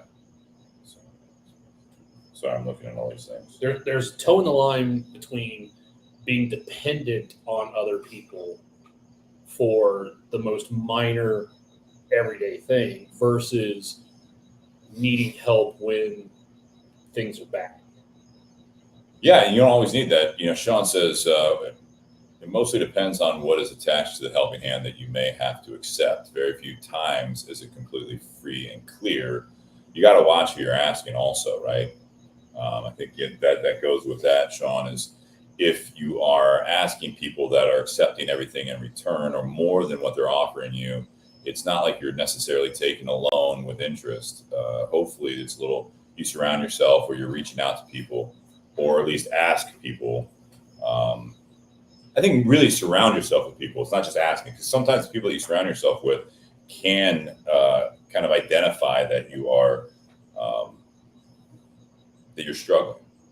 But then it's always a matter of where is the people can't have conversations as much anymore. I feel like I know it's been a struggle for a long time, but I think even more, it's like you don't want to ask because you don't want to put someone else out. And then when someone does notice something, they don't always want to say something in case they either will offend you or step on your toes, or you might cause a little bit of a rift where, say, there wasn't a problem and you think there is a problem, and all of a sudden there is more struggle because one person's overreaching. I like Shannon's question. Do you feel like it's harder to ask for help from your significant other versus a friend? What do you think? I think it depends on what you need help with. I think it also depends on your significant other, because I think there are some couples out there that if one party asks the other for certain types of help, that either that other party will look at them as weak, or the person asking for help will look at themselves as being weak. I think so. Yeah. So it depends on the type of people that both parties are. I think sometimes it may be easier asking a friend, just because like you're not living with that person, and so like once that person helps you out, like you go back to your own lives and doing your own thing again. You don't want that relationship to be completely built on, hey, the only time we ever hang out and talk is when one of us needs help. Sure. That's not a healthy friendship. It's nice to have those friends in your life that you can go to when you need help.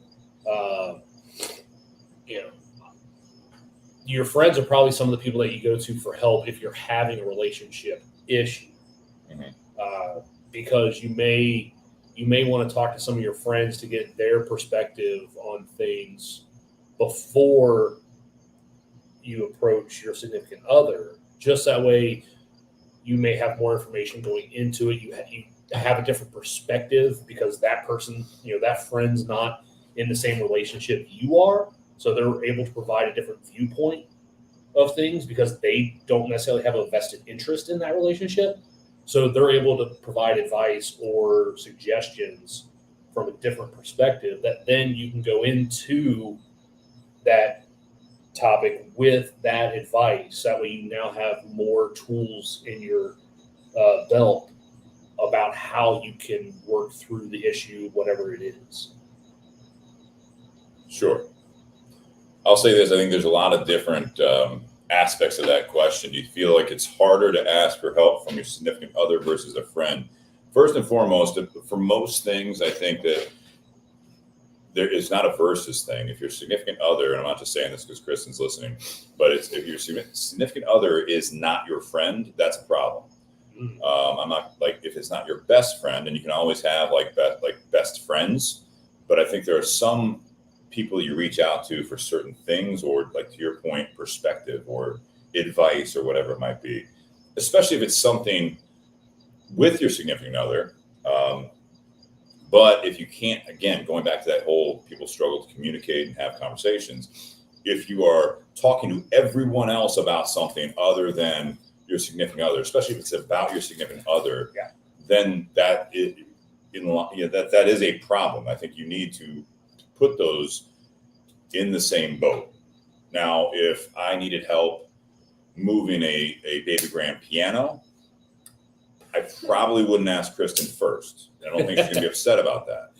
I don't think so. That again depends what kind of help you need. No, you're going to call Big Rob. Yeah, because he could move the piano by himself. We've moved them before together. But no, I'm like, all joking aside, it is. I think it's one of those things that, to that point, that versus, I get what Shannon's saying, but I think is it harder to ask for help from your significant other versus a friend? Hopefully there's not a hard versus in there. It is something that your significant other should be in your group of friends, if not top two. All right. Should be your best friend. But I mean, you always have people that you go to for different things. You know what I mean? Yeah. So, but I think that, you shouldn't. I understand sometimes there's a pride thing, there's an ego thing, or you don't want to upset your significant other asking for help, right? So I think that sometimes pollutes the water a little bit or muddies the water a little bit. I think that we need to get past that so that you can actually have those honest conversations. Because again, if that other person finds out that you're asking everyone else for help and not them, it's like, where do they rank on your level of importance as far as where their opinion or their help matters? Mm-hmm. Now I'm looking at more of these things here. Yeah, there's Now they're flowing. Yeah, some of our listeners keep putting new topic ideas in the conversation, in the comments, which is great too. I'm going to put Mike on here. Accept help when you need it and acknowledge and show gratitude for the help that is offered, but needs to be turned down. Always cite gratitude for those who want to help, whether or not you need it. Good perspective. You also put on here, the more vulnerable you allow yourself to be, the easier it is to ask for help when in need, regardless who you ask. So again, I go back to the communication aspects of it. I got to scroll through here. So many comments now. Now it's flowing out there.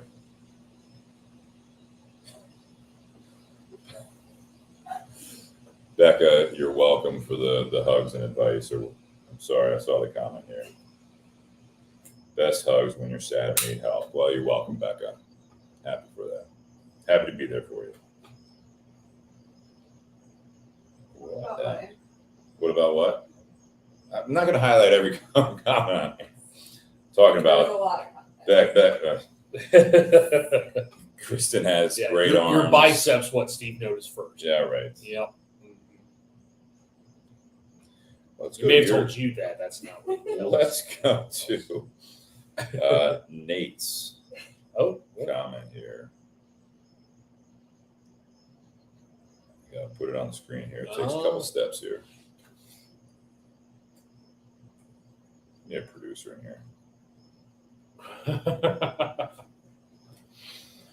All right, this one's from Nate. If everyone wants to be happy, why aren't they? Nate, go ahead.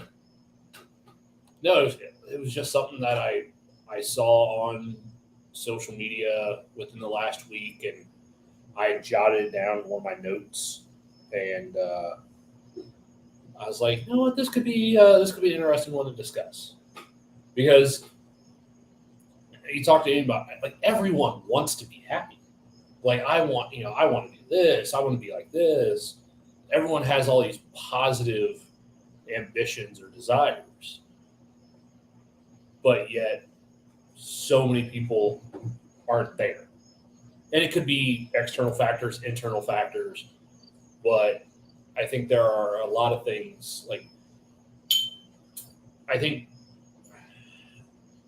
there's a lot of things people can do that they know would make them happier, but it's actually doing those things that becomes the hard part. Like actually getting started doing some of those things, and maybe lifestyle changes. And not everyone wants to actually do those things, because the things that they enjoy that may not make them happy, but they enjoy doing those things, like they don't want to give those things up. Why aren't you happy doing the things you're doing now, though, is the question. And how do you know what's going to make you happy? Well, is it a state of mind? So is it something? There are some things people do that make them happy in the short term, but aren't necessarily for the long term happiness. So they're kind of looking short sighted. Like I want the immediate gratification, I want the immediate happiness, and they sacrifice the long term. It actually, when I saw that, I actually started looking up some stuff and saw an article that was written, I think, last year about like this article went into, and it was someone who studies neuropsychology. About like what are things that make people unhappy, and then I was reading that and I was like, how many people actually do this stuff? And it's probably a lot of freaking people that do some of these things. For example, so they said these are some of the things that cause people to be unhappy. Staying indoors. How often have we talked about the importance of going outside, going for a walk? I don't know, man. You started going for walks I know, but like Monday, like this weekend was super hot, man. I took full advantage of air conditioning the best I could. Okay. But go ahead, I'm sorry.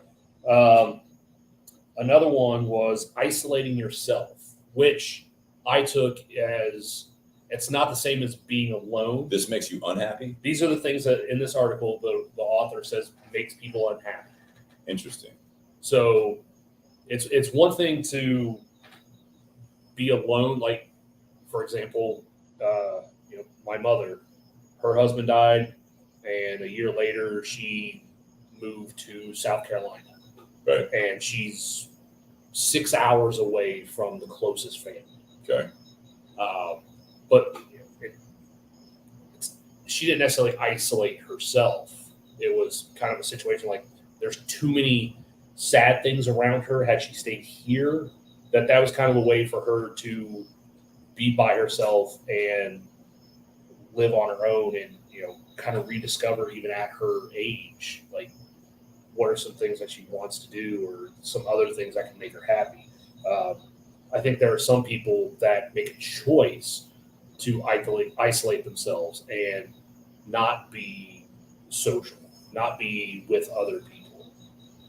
Yeah, the terminology of isolating yourself is really what sticks with me. I think it's okay to be by yourself, or to spend time by yourself, with yourself is another way to say it. Isolating yourself is almost like a voluntary action to push others away. Yeah. Is the way I'd say that. Yeah. Isolation and being with yourself, I think, are two different things.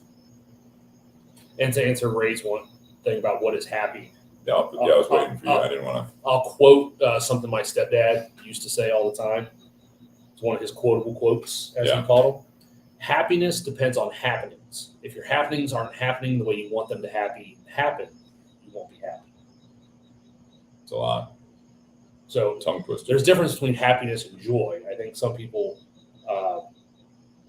they're waiting for other things to happen to them that are going to make them happy, rather than actually going out and putting the work in to do it themselves. Yeah. They're putting the control and the dependence of being happy on other factors. What, Shannon, too many give others the power to control their own happiness. There you go. There, yeah. Sean actually had something too there. When are you going to learn that you have no control over what life throws at you? You have complete control how you respond to it. So things like anger is something you choose to do. It's not done to you. Oh, that hits. The last part of that hits. I don't know. I mean, it is how you respond to things. And again, to your original comment here, Nate, if everyone wants to be happy, why aren't they? I think that there's ups and downs. It's okay not to be. You're not going to be in happy the all the moment, time. happy, and you might be angry, you might be hurt, you might be pissed off someone cut you off, something like that, right? But if that overall state, if depression or just isolating yourself, the things that article was getting at, which were there any others in that? Yes. Rattle off a few more. May want to skip this next one. Excessive drinking. Let me throw a Bo's comment there. Bourbon. Happy as bourbon. Yeah. It also attached to that was drug use. So drug use is one of those where that kind of goes back to what I said about that short-term gratification, and not it has long-term detrimental effects. Obviously, they're talking about like illegal drugs, not drugs that the FDA says that we can take.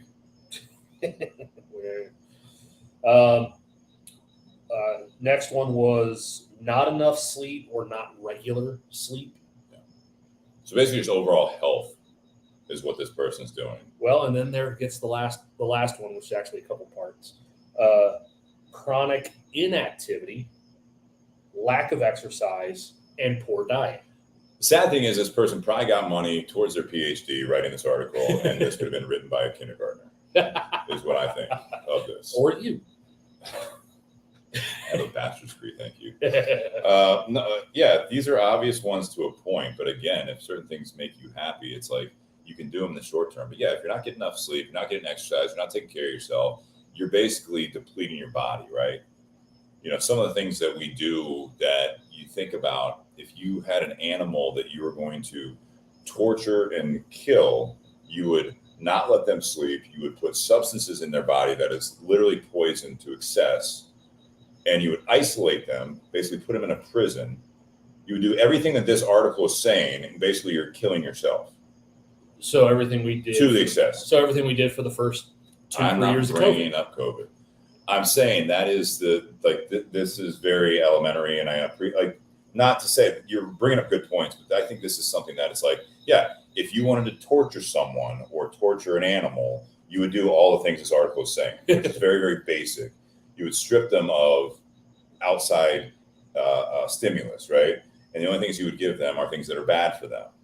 You would basically say you're locked in a cage. You cannot exercise. You're indoors. You're not going outside. So basically, you're putting this person or animal in prison, right? You're capturing them and basically torturing them until they die, because the only things you're giving them. So I get where it's coming from, and sadly, I think that's what people do in mild doses to themselves, which is where I think the validity of that argument or that article comes from. But it's just sad that it's like this is the norm sometimes, that we don't get enough sleep. We do things to excess, but I think if there's no balance there, and if you're not getting out, you're not taking care of yourselves, then obviously you're not going to be happy, because you physically, from a physical being, you can't be happy long term doing that, because you're literally almost like poisoning your own life with all of that. So that makes sense. So that's easy, right, to say, get more sleep, regular sleep, allow yourself to do that. Don't eat in a bad manner. Don't drink or do drugs to excess. Don't do certain things that isolate yourself long term, because yes, you will go crazy. I mean, that's psychological, right? So if you isolate yourself, I mean, you just no stimulus from the outside world. Eventually, you will snap. Mm-hmm. Likely, very likely. And if you don't have good food, you don't have the good health. You're not even like it's not that you don't want to be happy. Like, you physically can't be happy. Obviously, I feel like the world today, a lot of times the answer is, hey, take this anti-anxiety, take this medicine. We're really pumping you into those things. But anytime you look at one of those pharmaceutical commercials out there where people are dancing in the streets, or they're riding their bikes, you know what I mean, in the country on this beautiful path, beautiful scenery, and then as they're doing all that, it's like, this may, also have the side effects of everything that you never want to happen to you. Yeah. You're like, doctor said I should try it. It's kind of like the old Jeff Foxworthy joke where he talked about the drug that you take if you had itchy, watery eyes, and he just starts making up side effects, like depreciation on your house and a bunch of other shit, and you're like, yeah, I'd rather just have itchy, watery eyes. Yeah. The side effects are worse than what I'm actually going through. Yeah. Your insides might eat themselves. But no, I think with some of the things that were listed in that article, I think those are things that have been pushed on our culture for decades. Yeah. And yet people are surprised at the fact that they're not happy, or they're not as happy as they thought they should be or would be by the time they were at this point in their life. Yeah. And it's like, well, that's literally what our society's been doing for the last 50 years. Yeah. Is everything that's pushing us to that point right there. That's right. I'm just looking at some of the comments here. A lot of comments flying through here. Yeah, I think it comes down to, for me, like some of the comments, happiness, it doesn't necessarily need to be based on what other people their perspective is, or what their opinion is of it. If you're pleased with it, you look yourself in the mirror, if you are taking care of yourself and allowing yourself to have the tool belt to be happy, I think that's the most important part. You know what I mean? You're going into a job without any of the tools that is needed to do the job. You're basically setting yourself up for failure. Right. So if you do that in life and you want to be happy, you want all this stuff, it's not about like, oh, I need to exercise more. It's like, you just need to do something about it. You need to actually start collecting the tools to allow yourself to be open to happiness, or at least enjoying life a little bit. And it's not always that easy. And sometimes you do need to have that helping hand that we talked about earlier, is that if you need to talk to someone, you can't always do it by yourself. If you isolate yourself completely, you don't reach out to a friend, family member, loved one, professional, whatever it might be. If you don't do that, then you are in my opinion, that quicksand again, that you cannot get out of without at least that helping hand or the stick that's going to bring you out of it. But once you're out of it, you need to be able to hopefully surround yourself in a sense that you won't just fall right back into the quicksand. So all you do is you're like, hey, thanks a lot. And you just turn and walk away, and you're like right back in the quicksand because you turned around from that direction.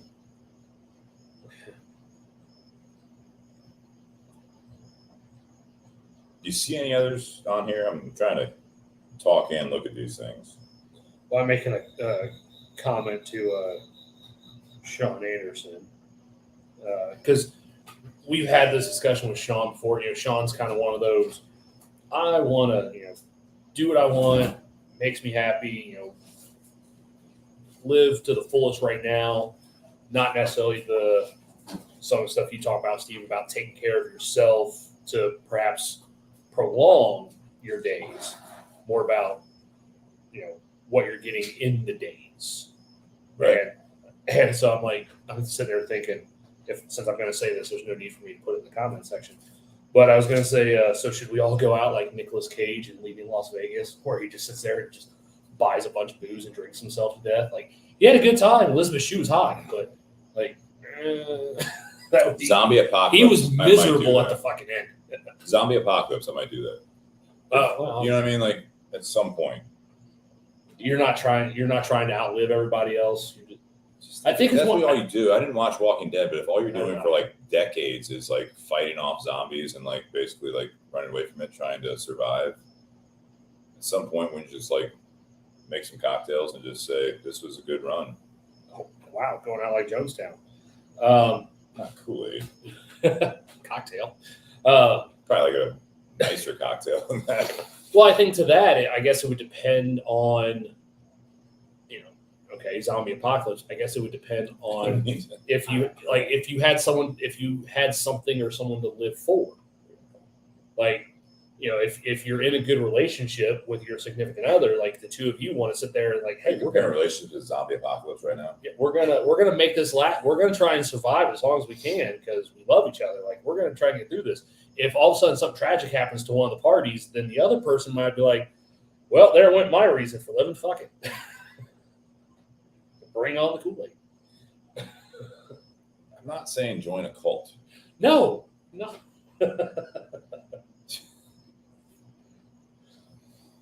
It's a weird turn, guys. Weird turn. This is what happens when we do this live. I know, with the comments. Ray says, let's not do zombie apocalypse. We're already there now. We're already there. All right, here's one. Your favorite quality in other people, friends, family, significant other.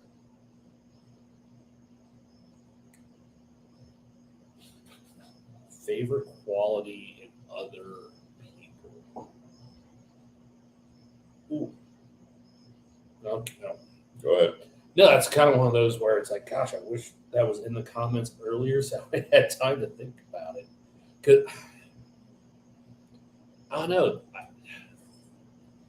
I think you have different relationships, different friends in your life for different reasons. They all bring something different to the table. Because if they were all the same, you wouldn't need as many of them. So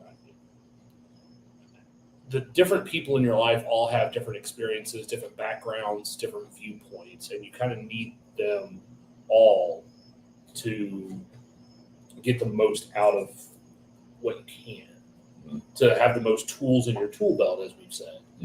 I couldn't peg just one quality that I mean, dependability might be one.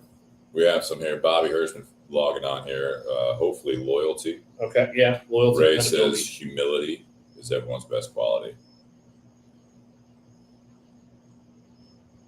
It'd have been funny if Ray said humility is my best quality, or I'm better at humility than others. That would have been better. Yeah. Better delivery there, yeah, for sure. Mike says honesty. Favorite quality in other people. I think all those are good. Humility, honesty, loyalty. I know a way to turn this around a little bit. What do you got? What are qualities of yourself that other people enjoy about having you in their life? I wouldn't know. That's a question for everyone else. I think, favorite quality in other people, it's a tough one to just say single out one.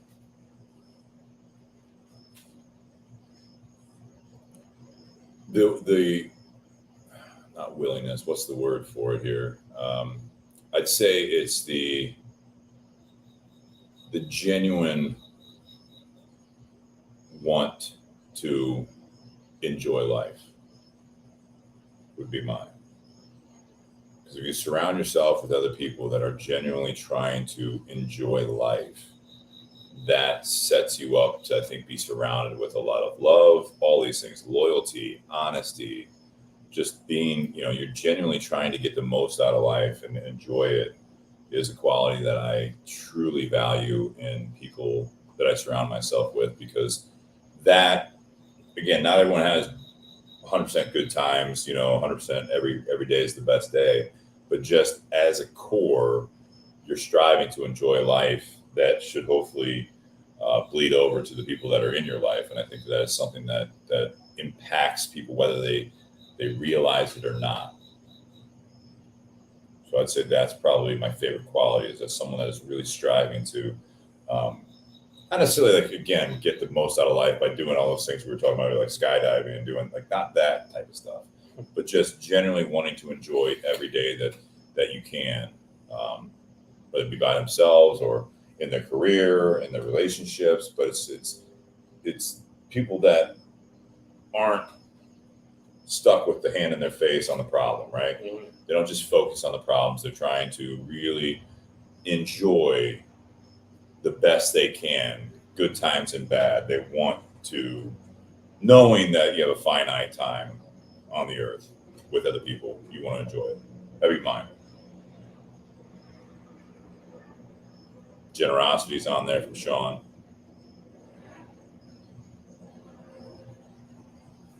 Put this Mike comment up there. It's better to be honest and be hurt, but know that you can still trust than be lied to and forever question if someone is ever honest again. That's pretty heavy. Very good. Yeah. Very good. Oh, Shannon Chapman chimed in from somewhere out west, probably. Yeah, he put it, listening and having empathy for others. The last one puts me in difficult situations sometimes. Yeah. Having empathy for others. Yeah. That'd be a curious one to hear Shannon expand on. Yeah. How empathy for others has put himself in difficult situations. I guess it could be one of those where you become too emotionally vested in other people that their problems become your problems, and it starts having a negative impact on yourself. It starts weighing you down. That's how I would. Here's one that is kind of heavy here, is working through the whole forgiveness thing. Getting a little deep here. I like your voice. How do you get better, or how are you with forgiveness for others and yourself? For other people, there's a balance. Initially, I would say it depends on how important you are in my life. If you're someone who is important to me, I'm probably more prone to forgiving that person than someone who's not in my life on a regular basis or any meaningful way. But then at the same time, someone who is close to you, depending on how badly or how severely they've hurt you, that might be more difficult to forgive that person. Because if you have a really good relationship with that person, there's a trust there. And if someone you barely know breaks your trust, you're like, you know what, I barely knew that person. I could do without them. It's not much investment. Kick them off to the curb. Yeah. But if it's someone that you're really close to, someone you have a good relationship with, whether it be just a friendship or a significant other, and that person breaks that trust, that because of how much weight that person had in your life, that can be a hard one to forgive because that person meant more to you. I think trust is one of the hardest thing to forgive. I mean, I think that, forgiveness for others and yourself, I mean, it's not always, let's scale it back a little bit. It's not always like about trust, right? But if you do something that's out of character, if you're having a bad day, something even smaller, right? You snap at someone, or you realize that you didn't do things the way you probably would have if you had your head on clear, on better, right? I've had those where I go back to a friend of mine that, it's like if I had a bad day, if I said something that I really regret or just made a mistake, I think the biggest thing about forgiveness for me is what that person said about when I was like struggling with something that I did. And it could be something stupid, oh, we were drinking last night. I said something stupid to a buddy of mine. You know what I mean? Like, you can't change it. That was the biggest thing. Can you go back and change it?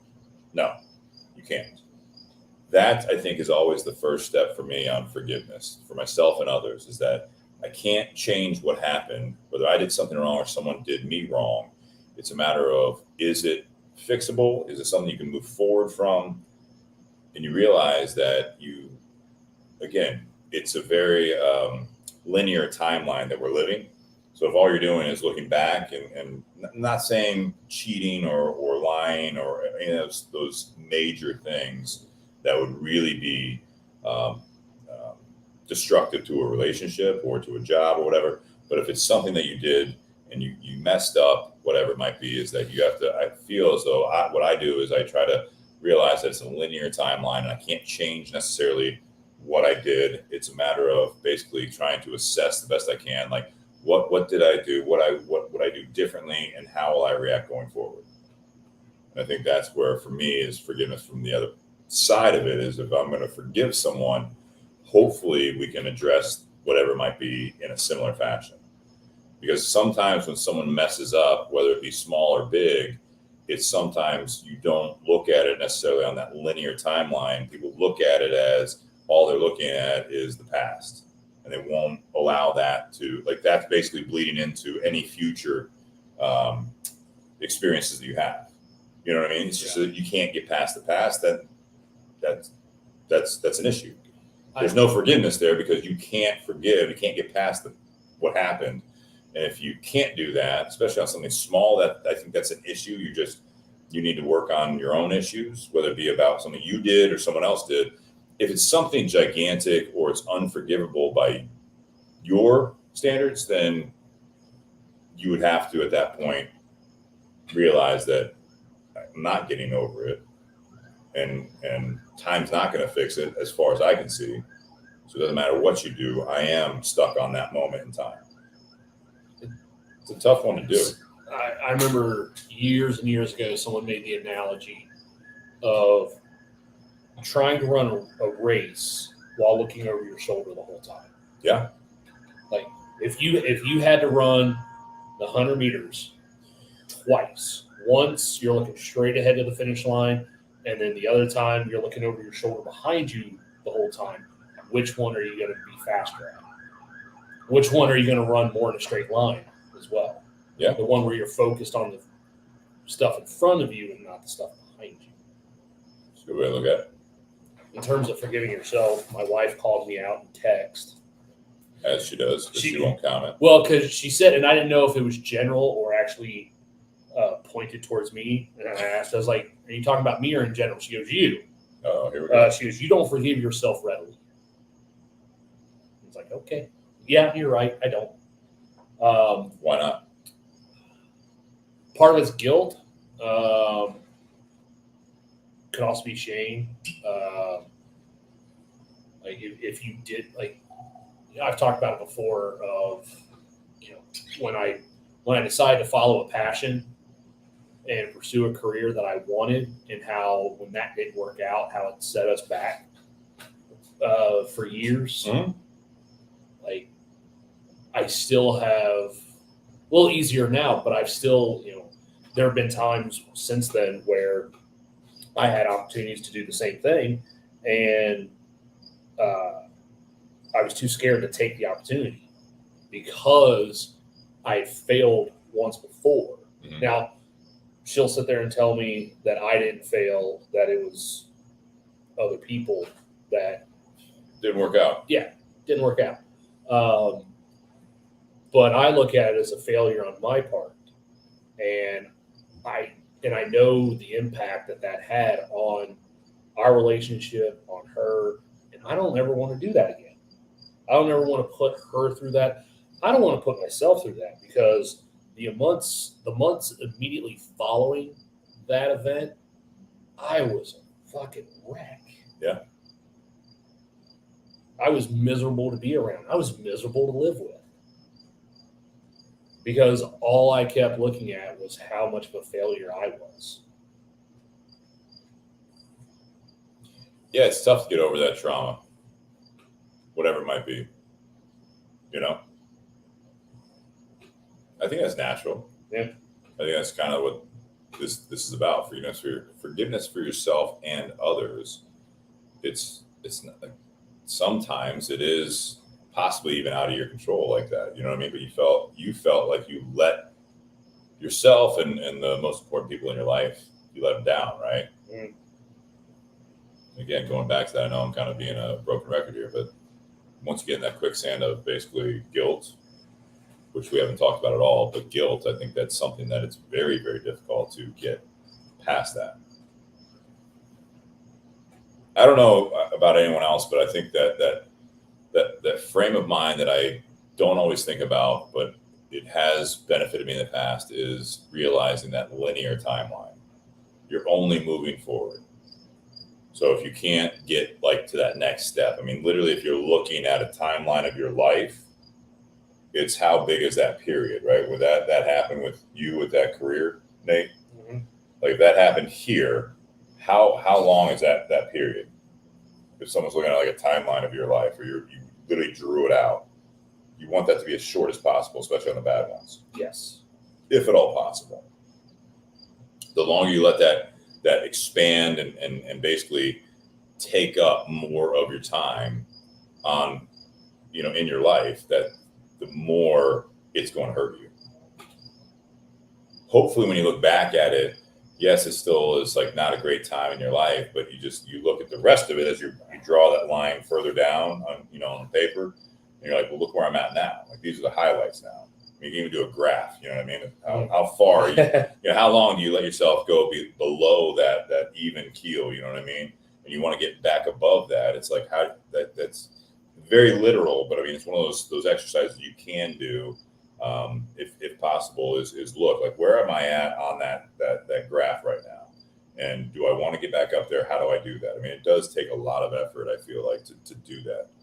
It takes a lot of willpower. It takes a lot of exercise in many ways to do that. Yeah. Jess said I wasn't miserable to live with. She just wanted to hug me all the time because of how much pain I was going through. Sure. And I was like, yeah, but I wasn't happy. And this ties into what we just talked about. I wasn't happy, and I also wouldn't allow myself that graph to be so. That timeline. Like it took a lot of time to recover from it.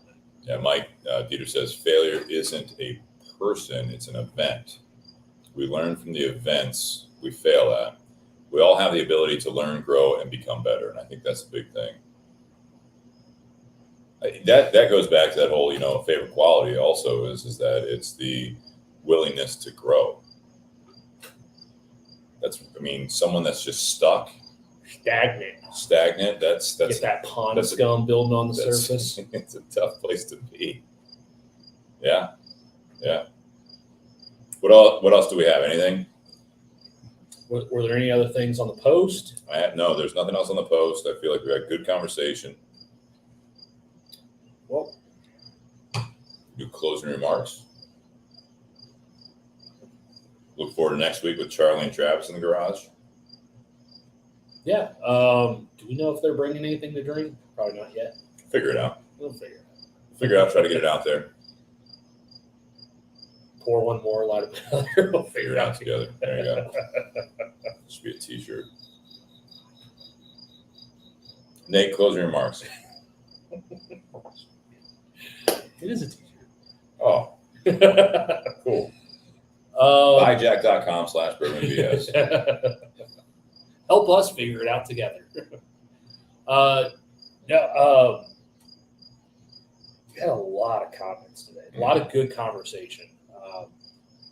Not as many topics as we've covered, I think, in some of these more recent episodes that we've been doing, topics from the audience, but a lot of back and forth in the comments, which is why we've been doing the topics from you guys. For the last 6 weeks now, something like that. It's been great because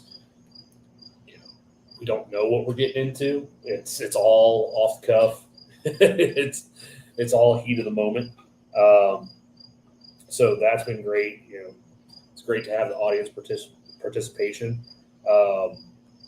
and it's great that the viewers that we do have, like everyone out there has been commenting. Everyone that's been watching, just about, it's been nice, has been participating, yeah. And that's the best part about this. Instead of because there's a lot of shows out there where it's literally just people watching Sure. what the panel is saying. This I love that we have the interaction. Yeah. Because we don't always see you guys. Mm-hmm.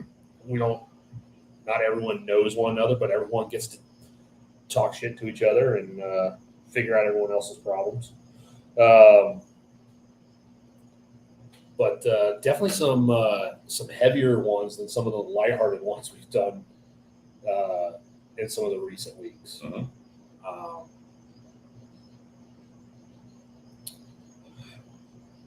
I think a lot of these have come down to reflection for yourself. Reflecting on the kind of person you are, the kind of person you want to be, not just for yourself, but also for those around you, for those you're in relationships or friendships with. A little bit more internal look than some of the other topics that we've done. So, it's been nice. Yeah, it's been a nice discussion in part 2, and we'll do more of these. And if you guys have anything else, I'll keep putting out there every week in case we don't. I'll try to do it earlier, actually. You know what I mean? Maybe on like Monday for a Wednesday podcast, whether or not we have guests. Sometimes, like last week, I thought it was going to be great, and I thought it was a good conversation with Rick Rodriguez. Yes, it was. We talked about it afterwards. Gosh, we wish his daughter had stayed on. Stayed on, I know. Yeah, for part 2, because that was such. It would have been good to get her perspective on it, But no, I think the biggest thing with a lot of the topics that we brought up tonight, especially the deeper ones later on in the podcast, it's challenging yourself. It's something that I don't always do the greatest at with my life, and I try to do that. And that's one of the things that these types of conversations bring some self perspective and self assessment. Is and I hope you guys get the same out of it. Is trying to challenge yourself to be better for yourself first, and then be better for everyone that's important to you. And then hopefully you're getting that reciprocated back your way, talking about the best quality in other people, talking about some of the other things we talked about tonight. It's just, I really think that challenging yourself to not only live your best life, but to surround yourself with people that want the same for themselves that you do want for yourself is something that we don't always do. Sometimes we put up with people and their, I don't say attitude, but their lifestyle, their everything else. I'm not saying everyone has to be like you, but hopefully you surround yourself with people that are like-minded. And when you're not feeling your best, then hopefully they can bring you back out of that quicksand, and you can do the same for them. Because again, with that linear timeline that we all have in this life, is I feel as though that there's certain ways we can live each day, and everyone's entitled for a reset day or a chill day or whatever it might be. But I think that sometimes we lose track of the fact that life is fleeting, but not always in a bad way. That whole "would you live forever" type topic that came up. If you could live forever, would you? No, but I hope that everyone, with the time that they have, is that they live as though that they're figuring things out, so that we all know that we're not living forever. You know what I mean? But it's, I don't want to do that whole thing. If you died tomorrow, would you be happy with yourself and your life? It's like, that's worth something to look at, but it's like, at least are you on the right track? Are you living the days to get to where you would like to be? Not necessarily the first topic. What was it? If you could, are the things you would do, but you never would do type thing. Yeah, sure. There's things that I'd like to do that I probably will never do, just because it'd be cool to skydive. I'm not going to do it. I'm not into it. You know what I mean? But the things that are important, I think, are stuff that you just got to not. What I was saying with you, Nate, if you look at a timeline literally written out of life events, does this one that brings you below your good line, your happy line from the topic, if it brings you down there, how long are you allowing yourself to be down there? And getting yourself back out of that quicksand the soonest as you can, because you're going to fall below it again sometime, below that line. So you got to stay above that line the best you can, because that's how you have a healthy life and a happy life. And it's obviously taking care of yourself first, and being healthy and taking care of yourself. But with that, I'll say Happy Whiskey Wednesday. Next week, we're going to have some guests in the garage. Looking forward to it, from Altadis USA, one of our sponsors, Charlie and Travis. Travis has been on the show before remotely. Charlie has never been on the show. So we will see where that goes. And if you guys have any topics for next week with some guests, we'd love to hear them as well. Guys, have a great week. I know if you guys are in the Midwest, it's supposed to cool down a little bit, so it's going to start feeling like fall. Be healthy, be happy. Cheers.